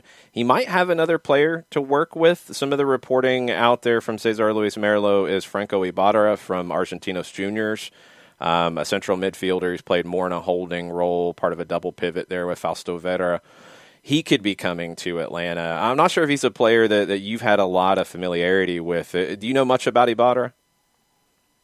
Yeah, I've watched a bit of him this year. He's not necessarily someone that I've been keeping a close eye on, but I've noticed that he's been, very influential in terms of really getting stuck into that midfield. He's someone who maybe I don't see as a marquee talent coming out of Argentina, but is someone who's proven this year, and albeit quite a small sample size, that he's got plenty of energy, hunger.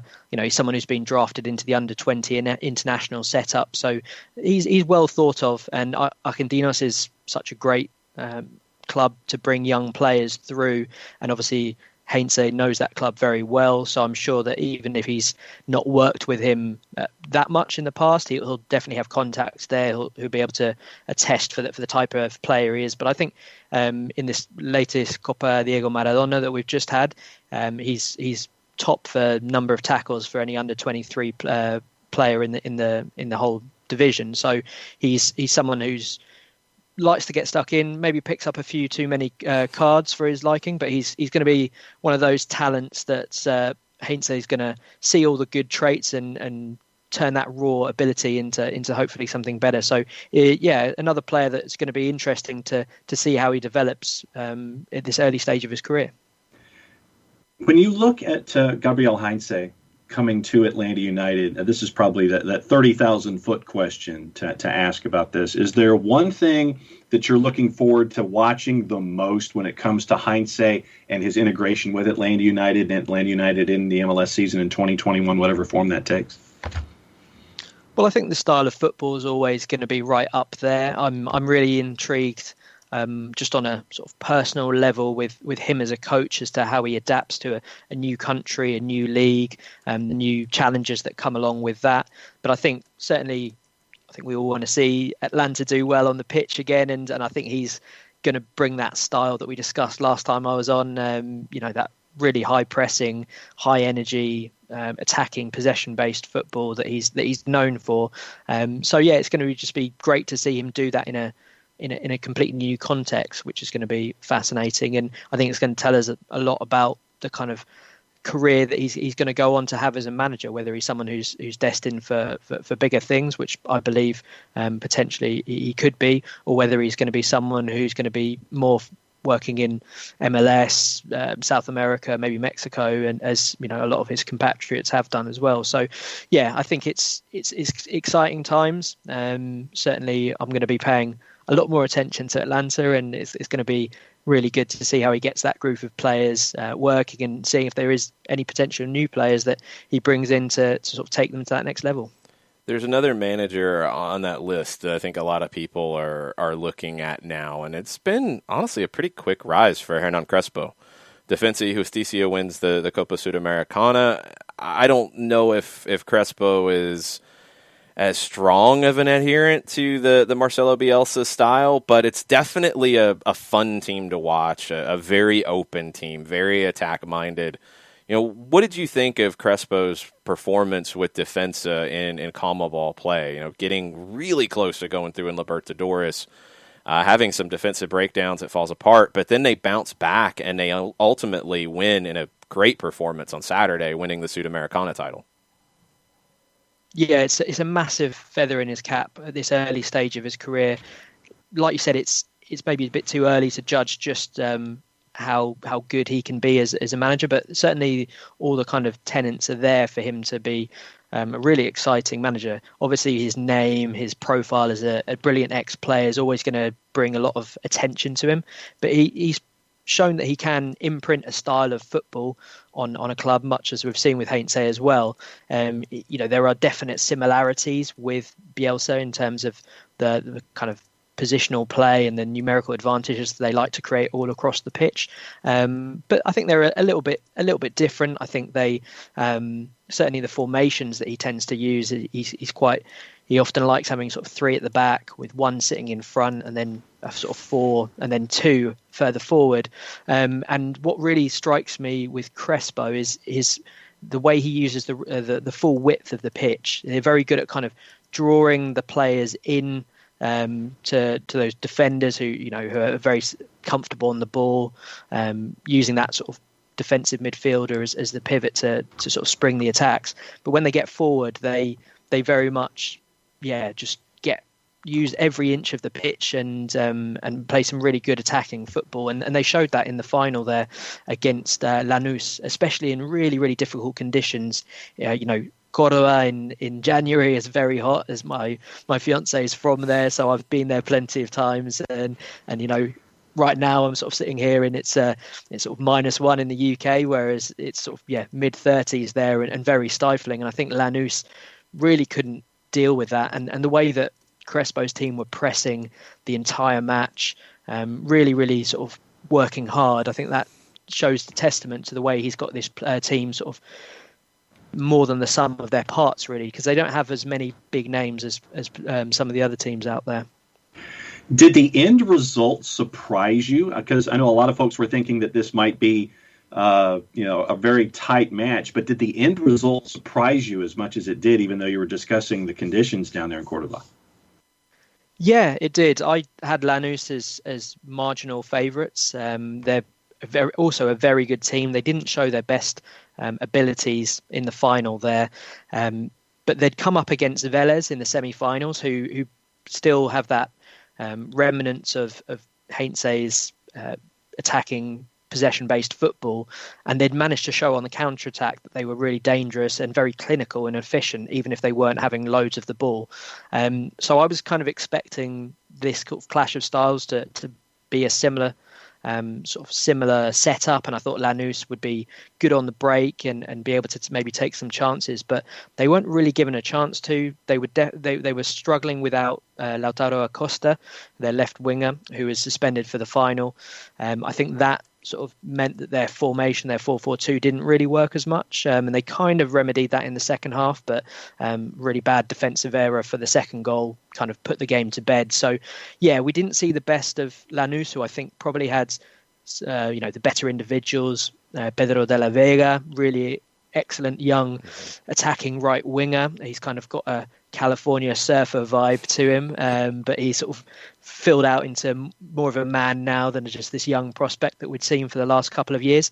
And he's a really special player. And then they've got, the experience of Pepe Sand up front, who's still banging them in at 40 years old. Again, another player like Licha Lopez showing that age is no concern. And, they'd been really, really good and have a very good young manager themselves. But I was really impressed with how Defensa just took them apart. That first goal especially was really good build up. And they are somewhat of a fairy tale story, as much as you can have it in the modern context. So very impressed with Defensa. I didn't expect them to win that much, but they're definitely a club to watch. Before we get into the Libertadores final with the all-Brazilian affair, I want to stick in Argentina for a minute, just because, for Atlanta United fans especially, but even more than that, I mean, players from all over the league, young players, are making the decision to leave Argentina and come to Major League Soccer. Ignacio Aliceta from Defensa last season coming to Chicago. It feels like there's going to be more of that. Has just the nature of the business changed a little bit, where clubs in Argentina are not going to wait it out for that big move to Europe and look at MLS as a spot where the money's good, the checks are going to come through in a good way, and maybe it's a faster route to getting a financial return on the investment for some of these younger players. Are we going to see more of this? Yeah, I think so, especially from these sort of maybe second-tier Argentinian clubs like Lanús, like Defensa y Justicia, where it's not as much of a big investment to get the players across. They maybe don't have as much of a big profile as some of the clubs from the Grandes. And I think as much as the players deciding, the clubs right now also can need those dollars up front. It's with the economy, the instability of the economy, especially how cash strapped a lot of the clubs are after the COVID situation. I think there's going to be a lot of players who can be snapped up at a pretty decent price. And like you said, it's a really attractive move because not only is it testing yourself in a potentially more visible league, it's a way of gaining new experience, getting some decent regular money in, as you mentioned as well. And I think it's now not seen so much as a retirement league or anything like that. It's sort of well seen by Argentinian players and clubs as a good first move. It's and potentially one where they can actually display their qualities more so than a European move, which can, if you get the wrong club, sometimes you can see players disappear and not come back from that. So it's I think more and more they're seeing it as a good option, just as much as MLS is seeing, the policy of bringing young players across to from Argentina and South America is also a good move. So it kind of works both ways. So did you have Palmeiras and Santos in the Copa Libertadores final? When you had your brackets out and everything squared away, did you have this lineup? I definitely had Palmeiras. You can look on the World Football Index and see my prediction at the start of the tournament. Palmeiras were my favourites for the title. I didn't expect Santos to be there, even after the group stage, where they were in there with Defensa and Justicia. I thought they were one of the weaker teams to get through, but they've really grown into the tournament. So Palmeiras have got much more financial backing. They've got a very good squad. They had quite an easy run to the final as well. I definitely saw them, at least when I saw the draw for the latter stages, getting to the semi-finals and then facing off against River. I thought that seemed to play out just as most people as expected, but obviously a massive performance from them in the first leg to beat River, who've been so good in this tournament. They beat them 3-0 in the first leg and just about hung on in the second leg there. It was a bit sketchy, but I think they on paper should be the favourites, but this Santos side have shown great resolve. They're really well disciplined, really organised. They've got a lot of energy. They're very dangerous on the counter attack, and they're very good at picking their moment to kind of go for the jugular. They're not all out pressing the whole time, and they're very aggressive in defence, but I think they have their moments and they know that they can just flood forward and use their pace and youth to cause problems. So Palmeiras, while they should be probably winning this, it's definitely not a done deal, and there's definitely some weaknesses that they can expose there. You think there's been a shift in the balance of power? It felt like it was in Argentina there for a while, especially with the Super Clasico final, then Flamengo last year, and Flamengo kind of dipped a little bit. Can Palmeiras be a club that sticks around at this level for a little while? Yeah, I mean, given their financial backing, they should be up there kind of every year. They've been a little bit underwhelming in the Libertadores for the last few years, because I think we would have expected them to have maybe reached a final before now, given the players and the money that they've got there. But they've kind of stumbled at the quarterfinal stage a lot of the time. So they're one of the more consistent sides in recent years, kind of up there with Gremio, with Flamengo more recently, and obviously River and Boca. They're kind of a side that this has been building for a while, and obviously they've got some really good young players there. Gabriel Veron is a fantastic young talent. They've also got Gabriel Menino, who's a sort of converted midfielder into a right back, who's now getting into the Brazil squad as well as kind of an option there at right back. And then they've got there's got good experienced players like Luis Adriano, Ronnie as well, and Gustavo Gomez, the Paraguayan centre back at the back. So they're a very good side with again going for that trend of appointing European managers, which is one of the on-trend things in South American football, especially Brazilian football, after Jorge Jesus won the Libertadores with Flamengo. So that's an interesting storyline. But I think Santos, given how much of a mess they are behind the scenes, is probably maybe the underdog story that everyone's looking at. Obviously, they've got great history in this tournament with Pele and Neymar having won the title in the past. They're, despite all odds, they've kind of made it, and they've got these interesting young players like Jefferson Soteldo, the Venezuelan sort of very kind of Barney Rubble from the Flintstones is kind of what he looks like, and he's a really interesting talent, and they've got some really good young players there as well, because they're pretty much broke, so they just have to play the youngsters. So if someone's watching this for the first time, and we've been talking up Libertadores and Copa Sudamericana here on the show a lot, if someone's watching this match, if they're watching the Copa Libertadores final for the first time, and they're looking at these two teams, I guess for if you're the professor of the Copa Libertadores class, what would you tell folks to watch when it comes to these two sides in this final? Well, I think there's so many different things to watch, but certainly for Santos, the in-form guy to watch is Marinho.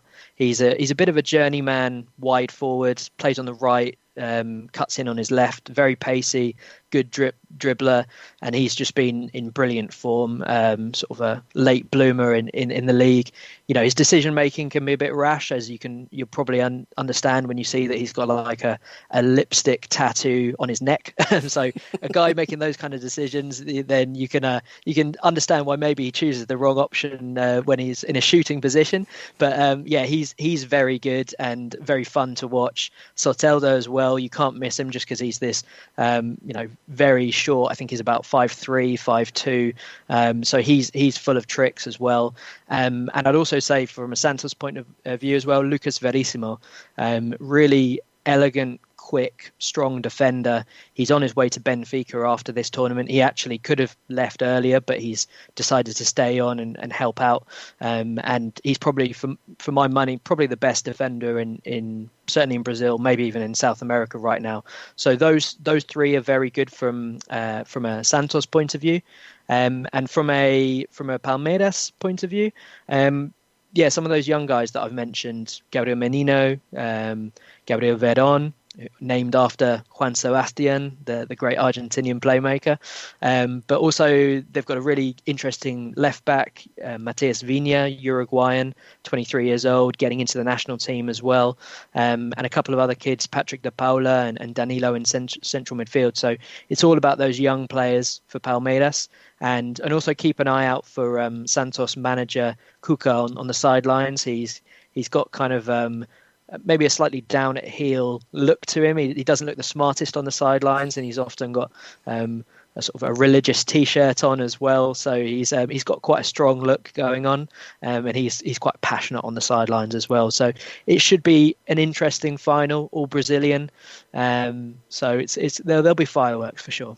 It's crazy that it all starts right back up. I mean, the calendar is so complicated at the moment with leagues that are in an off season that's a short one, with CONMEBOL finishing where they are now, but then the next edition of the Sudamericana and the Libertadores starts in just a few weeks. I mean, it's all kind of chaos at the moment.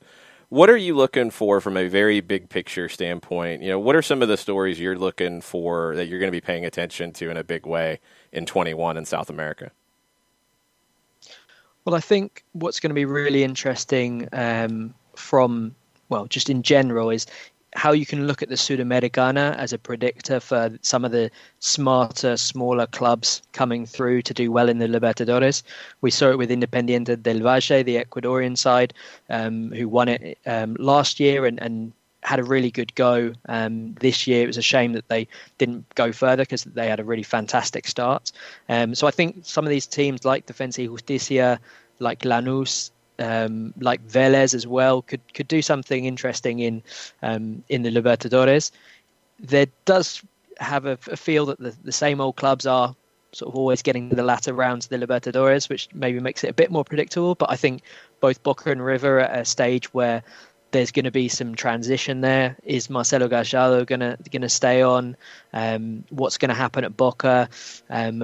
Both kind of need to rejuvenate. Is there necessarily going to be the money there to bring in some new players? So I think there's a lot of young players coming through sort of out of necessity. There's always young players coming through in South America, but the clubs have to rely even more on the young players. So you see guys like Alan Velasco at Independiente, who's 18 years old, hadn't played 6 months ago, and now he's the star of the team, and who knows, he might be sold before the start of the new season. We never know. But there's lots of good young players coming through. I think a really interesting thing as well to watch is also the Uruguayan league at the moment, because they just started their clausura, the second half of the season, but they haven't said any of the teams that are going to play the Libertadores yet, and that kicks off in a few weeks' time. So there's a situation, very complicated, that I won't go into too much detail, but they're kind of having to take an average table position 10 days before the first round's played, and then they'll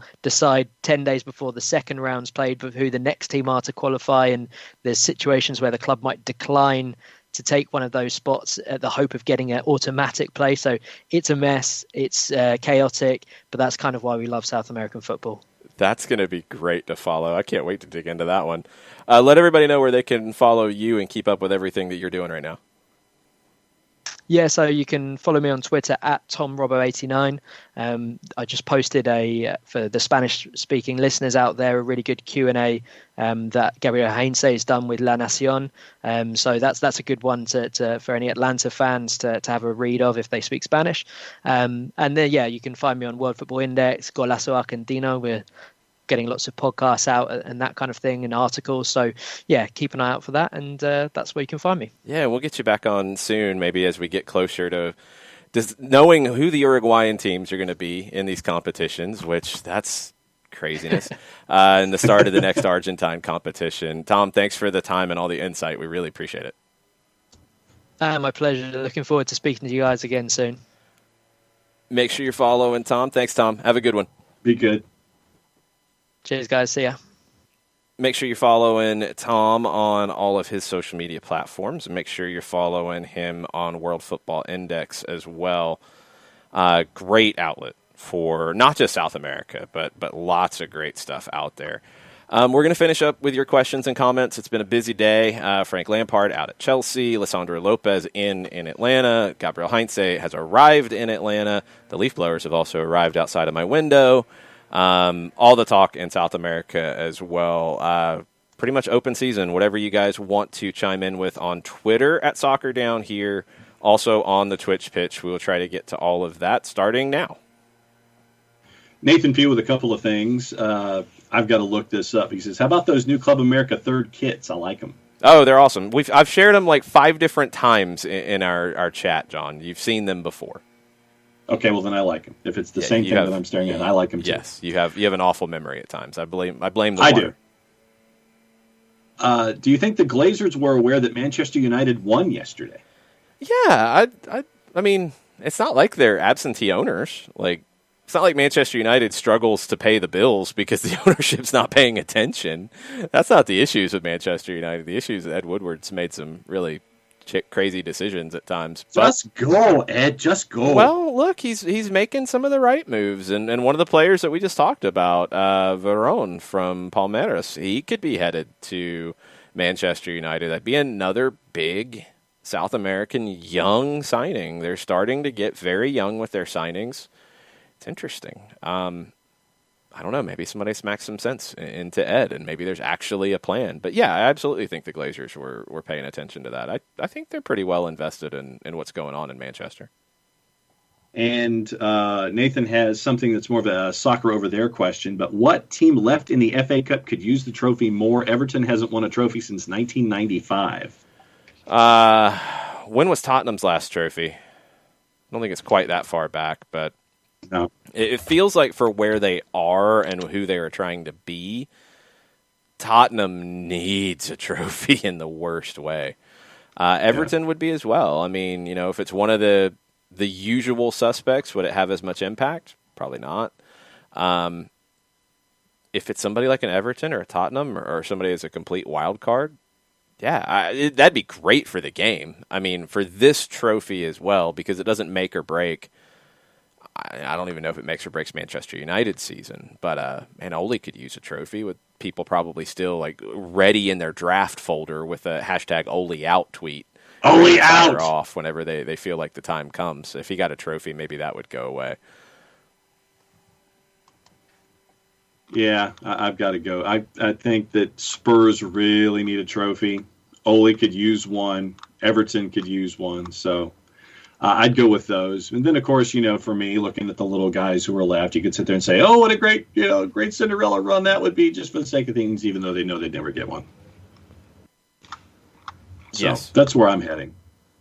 Well, this is kind of bad from Chelsea. According to Gary Cotterill on Football Daily, Frank Lampard hasn't been allowed to the training ground this morning or this afternoon to say his goodbyes. Why are you treating somebody like that? Come on. that's pretty horrible. Yeah. That's really disappointing to hear, and it makes you think that there are bigger issues with him and the board, or the board already made their decision and they don't want to have any further issues. It's different if you're dealing with somebody who's been there for a year or a year and a half and had no connection with the club previously. This is a club legend, and sure, it didn't go the way you wanted it to go, but that's low rent stuff, and Chelsea generally tries not to be that kind of a club. That's embarrassing. That's very embarrassing if that's the case. Jake Michaels with an Atlanta United couple of questions. With Ibarra and Lopez coming in, the squad seems to be taking shape, with room for another DP and one more young player, allegedly. What position or positions would you look at for either depth or an upgrade? And then he has a follow-up question. It's the 6. I mean, that's been the conversation on the Twitch pitch for a lot of the morning.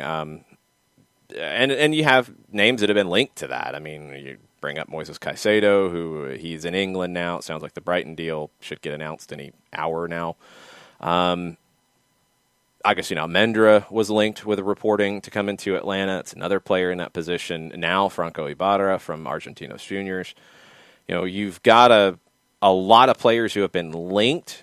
Again, they're all rumors, but you start to connect dots and you feel like that's a position that the team is probably still looking at adding. And Cesar Luis Merlo, who is a Tier 1 source, has reported that Ibarra is headed to Atlanta. And he would be a player who, you know, he's young. But he's got 10 starts in the domestic competition in Argentina, and it's the Copa Diego Armando Maradona, but it's not a cup competition in the traditional sense where it is a knockout tournament. It's got group stages to it. He played 10 games in it. It's like a mini league kind of competition. So he's very young, but he's got some experience. We talked about this with Eric Lopez, like how much can you count on him straight away? You do have other players who can fill these spots, but he's a player who, like Eric Lopez, has been called into his youth national team. That's a big deal. Can he step straight in with a new manager in place and building around it? Maybe. It's a big ask. He's a very aggressive player from what I've seen. And I went back and watched a couple of matches from Argentinos in the Copa Diego Armando Maradona over the weekend. And the things that jumped out to me about him, he wasn't playing in a system that is set up like I expect Gabriel Heinze's Atlanta team to set up. So this idea about, is he a 6, is he an 8, is he a 10, and some of the conversations about what those things mean, let me make it really, really simple, because sometimes, I guess we all want to complicate it. As central midfielders, you're going to play 3 of them in the system. Most teams around the world play 3 central midfielders now. We call them a 6, an 8, and a 10 to define the roles that they give you. It's more of their characteristics and what they're being asked to do than a rigid position they stand in on the field. Not many players stand in the same position all day, every day on the field in the game anymore. That's gone. But it's about their responsibilities and what they bring to the table.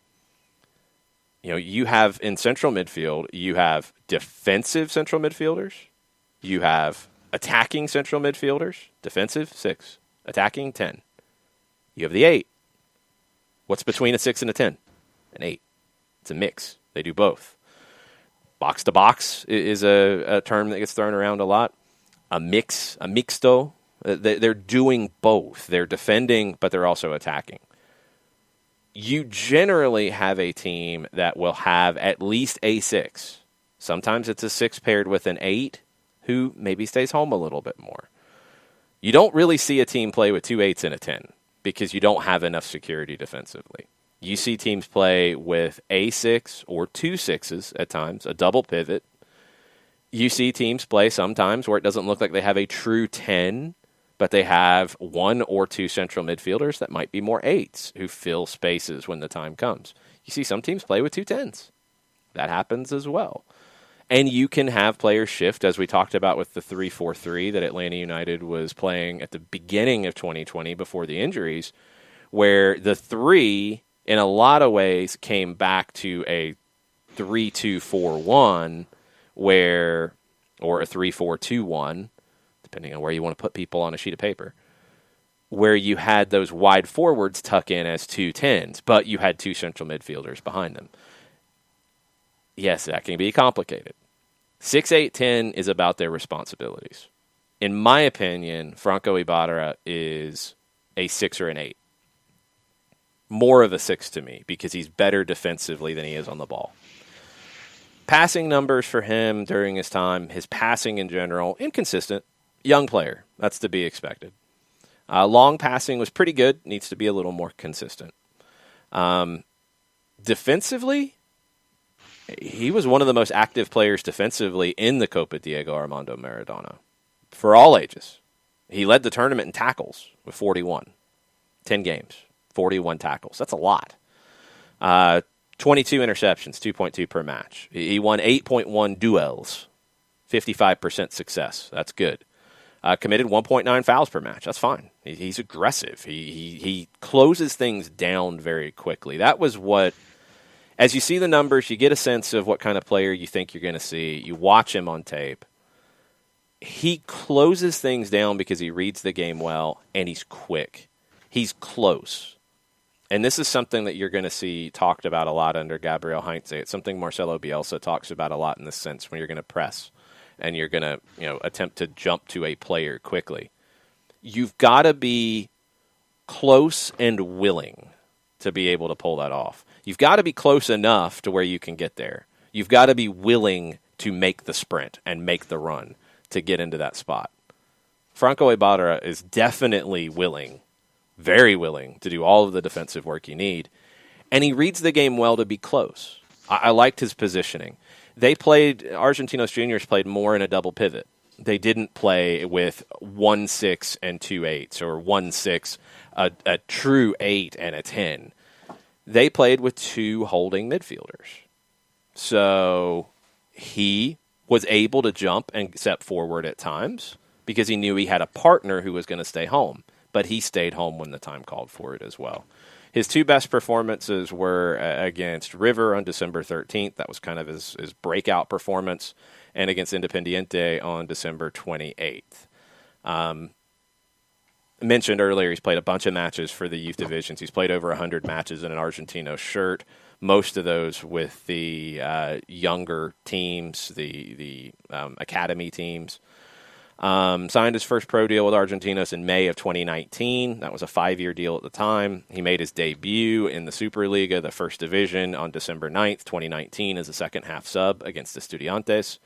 And he got his first start on October 31st of 2020 in the return, the Copa Diego Armando Maradona, against San Lorenzo. He got sent off in that game, and he came right back into the team after the suspension, regular during the tournament. He was second most in the tournament for minutes played for players under the age of 21. That's a big deal. There was a lot of belief in him. So he's young. He's got some time with Argentina's U20s. He was expected to be part of the South American U20 Championship coming up. He's a talent, but he's very young. Is he the guy? Gabriel Heinze has shown a willingness during his time at Argentinos in the past and at Vélez to trust young players. He will trust in young players if they show him that they can be trusted. That will be the job, if Franco Ibarra is the guy, to come in and show that he can be trusted to play that role that has a lot of responsibility in it. He's got the characteristics to do it. Go ahead. Jake's follow-up question is, would they wait until mid-year to buy down Moreno? You don't have to buy down Moreno until you have a player to sign. I don't even know why this has become a narrative out there. You don't waste the allocation money until you need to, because there's no point in spending it until you have a designated player to add. He's sitting in a spot. He's fine. It's good for you from the cap perspective. It's good for you from the roster perspective. You don't gain anything except spending allocation money right now to do it. You wait. You do it when the time comes. When there's a designated player to go sign, okay. Then you sign that player and you use allocation money to buy Moreno down then. You don't need to do it now. So that timing, has nothing to do with just Moreno by itself. It's all about when you have a player to take that designated player spot. Seattle does this really, really well. They have players that sit in designated player spots that can be bought down when the time comes. They buy them down. That's how you handle it. That's how you manage the cap in MLS. So, he's sitting in a designated player spot until you need the designated player spot. Then you can buy it down, because that's the conversation. That's the expectation out there, is that you'll be able to buy him down off of that spot when you have another designated player to sign. Domer says the issue with Chelsea's board is the same thing at most top college boards of trustees. Too many rich people that think they know more about the sport and how to build a team than the coaching staff. That sounds like it. Sounds like an issue at a few schools in this region that we've heard about. Just a few. We've got a couple of folks who are bringing up TV down here topics this morning. Okay. Chris Ashley's not able to listen live, but based on the Peacock conversation from Saturday, wanted to discuss the WWE network moving to NBC and being on Peacock Premium. Yeah, that was an interesting one. I mean, the whole thing with Peacock and now NBCSN going away, and now the Premier League's like, hey, would have been nice to know that. There's a bunch of weird things going on. The WWE thing is also very interesting, because it sounds like a very lucrative deal to get rid of the WWE network and fold it into Peacock for at least a period of time. I think 5 years. 5 years for $1 billion. Yeah, $1 billion is a lot of money. That's a lot of guaranteed money for Vince McMahon and the WWE. It's smart business on his part. You don't have to run it now. I mean, in the same way, you just, deliver the programming and Peacock's got it. So they're investing a lot in Peacock. I mean, that should tell you that the questions about Peacock, it's not going away. If they're going to put $1 billion into the WWE's programming, it's not going away. Peacock is going to be a massive part of NBC Universal going forward, and their sports properties will find homes on Peacock in some ways. I think the Premier League has a lot to figure out with their next bid, which is coming up very soon, which is why the timing of all this is madness. Because do they want more money from an NBC, or do they want more exposure from somebody else who's not going to put as many games on a Peacock? Or, USA Network is good exposure, but it's not known as a sports network. They're going to have to show that, USA is going to be more of a sports network. It's not going to be TNT, where all they have is the NBA in the evenings, and then they tried to do Champions League and it didn't work. USA is going to have to be, I think, rebranded a bit to show that they do more with sports, and they can. But that's going to be like something. The old days with USA. Yeah, but you're going the way old days. You're going back to the American Bandstand days of USA Network, where they did that. I mean, they've went away from that. They went hard away from that for a while, and now they've come back around to having more sports. But they're going to have to really rebrand it. The Premier League might not re-sign with NBC, even if it's the most money, because they want more exposure. That's going to be a fascinating subplot. Yeah, Ricky Ricardo was wondering also with the rebrand and relaunch of CBS All Access is Paramount Plus. He's wondering what happens next. Wonder what the new price will be to watch Champions League and Europa League. Yeah, I mean, that's the balancing act. You get people in for a good price, and then how fast do you start to jump the price? You got to be careful about that. You got to be really careful. But this stuff isn't going away. Like, it stinks. It's annoying. It's frustrating at times when you're having to deal with this and having to figure out, like, I need this streaming package, and I need this streaming package, and I need this streaming package. But this is where the industry's going. It's not going to go away. So hopefully these things are all managed properly, and ultimately the quality of their content is what's going to get your dollars. Rich Ransom saw the advertisement for Paramount Plus, and he always thought that CBS would be a good home for MLS. It seems like they would throw a good amount of money into it. They could. And then the MLS deal, because then things get interesting. Let's say the Premier League moves. Does NBC come back in for MLS? They could. They had it before. They used it as a way to, I think, get ready for the Premier League. Could they come back if they have a hole in their programming grid and in their content grid? Yep. If CBS gets the Premier League, How would they sell it how would they sell it as different than NBC? I don't know if they really have a quality USA Network, option on CBS, because CBS Sports Network isn't in enough homes. So how do they handle it? Don't know. If they don't get the Premier League, do they come in for MLS? It's gonna be interesting. The Premier League deal is up first. The bidding will be first there, and then MLS. Whoever doesn't get Premier League, I think, will go harder on MLS, and it could create some potential options. Now, ESPN's expected to go after the Premier League as well, and probably in a big way. If they got it, would they be less willing to go in on MLS? And then would you need the others to come in on it? Don't know. Just don't know. I mean, there's only so much money, and right now, people have lost a decent bit of money. So if the Premier League jumps to ESPN, because it would not be treated like the Bundesliga or Serie A, it would be treated up front and center in a big way. What would that do for MLS? You don't have competition for like time slots, but would they be willing to put that much into soccer? Just don't know. A couple of other things on the Twitters. Tafka says on leadership alone, Lopez is worth $80,000 in the supplemental roster spot. Look, a supplemental roster spot, $80,000 is nothing, and to get a player with his pedigree and his leadership and all that, yeah, it's a no-brainer to add that, especially when you have a new manager coming in, to have somebody who's going to come with him in a lot of ways and understand him and help be that conduit to the playing team, the playing staff, the roster. Yeah, big deal. It's a good deal. I mean, there's no risk. If it doesn't work, it's a supplemental roster spot. It's fine. I think it's a good fit.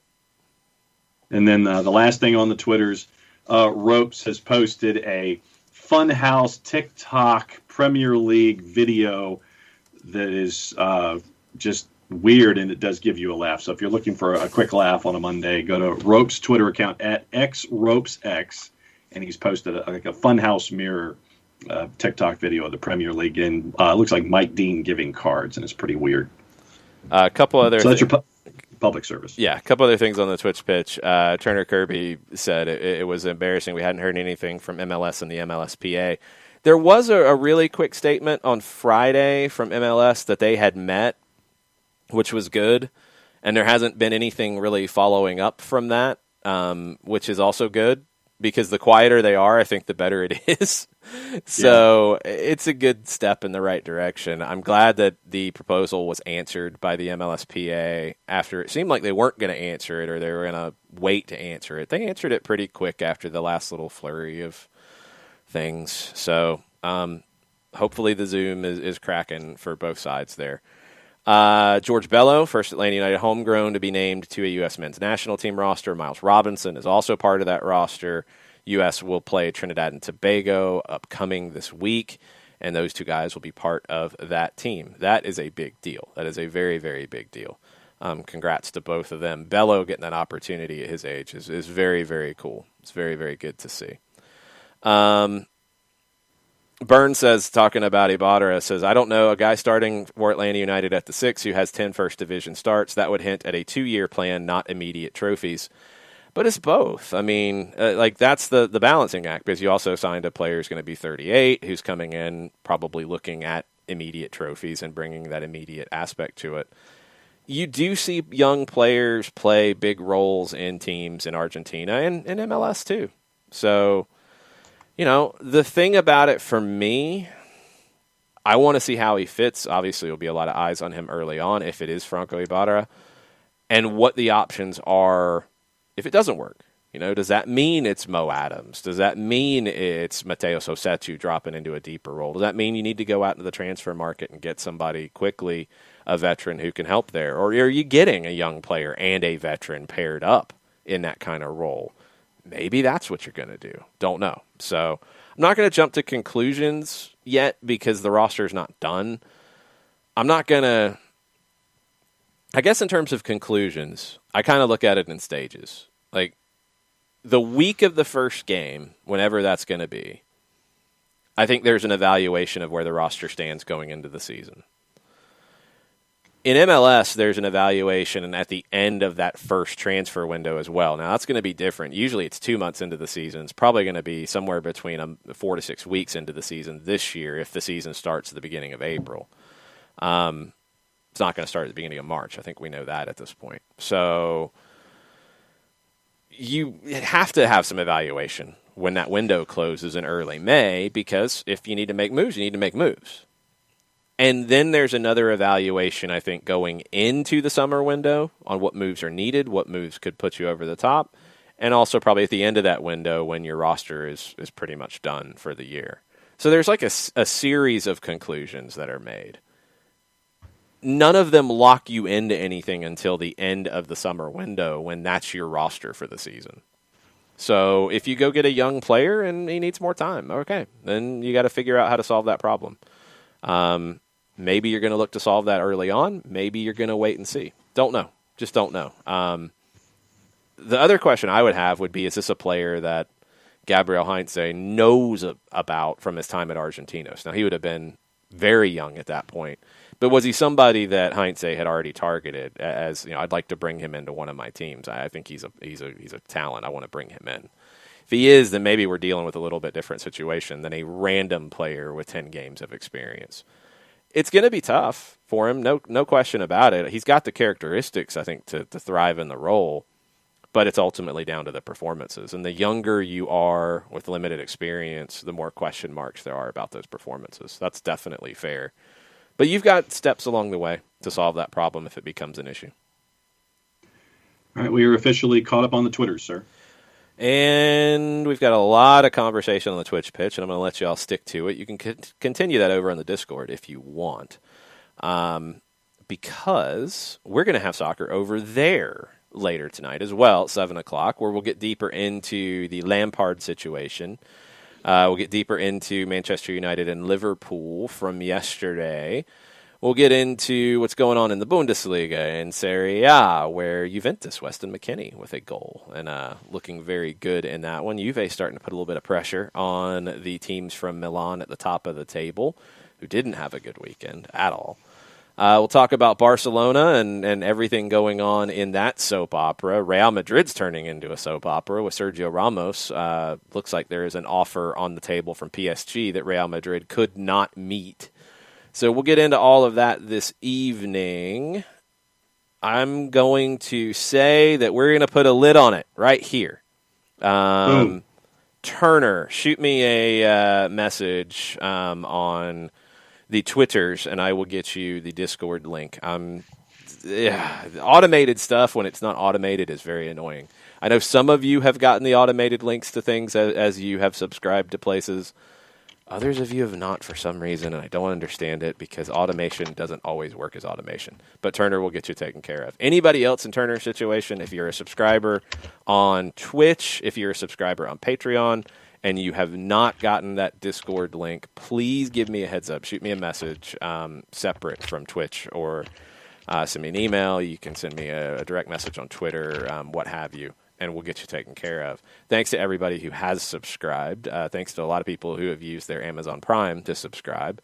And thanks to everybody who's jumped on Patreon as well. We'll be back at 7 o'clock for Soccer Over There with Nick Alifi and Jarrett Smith joining us.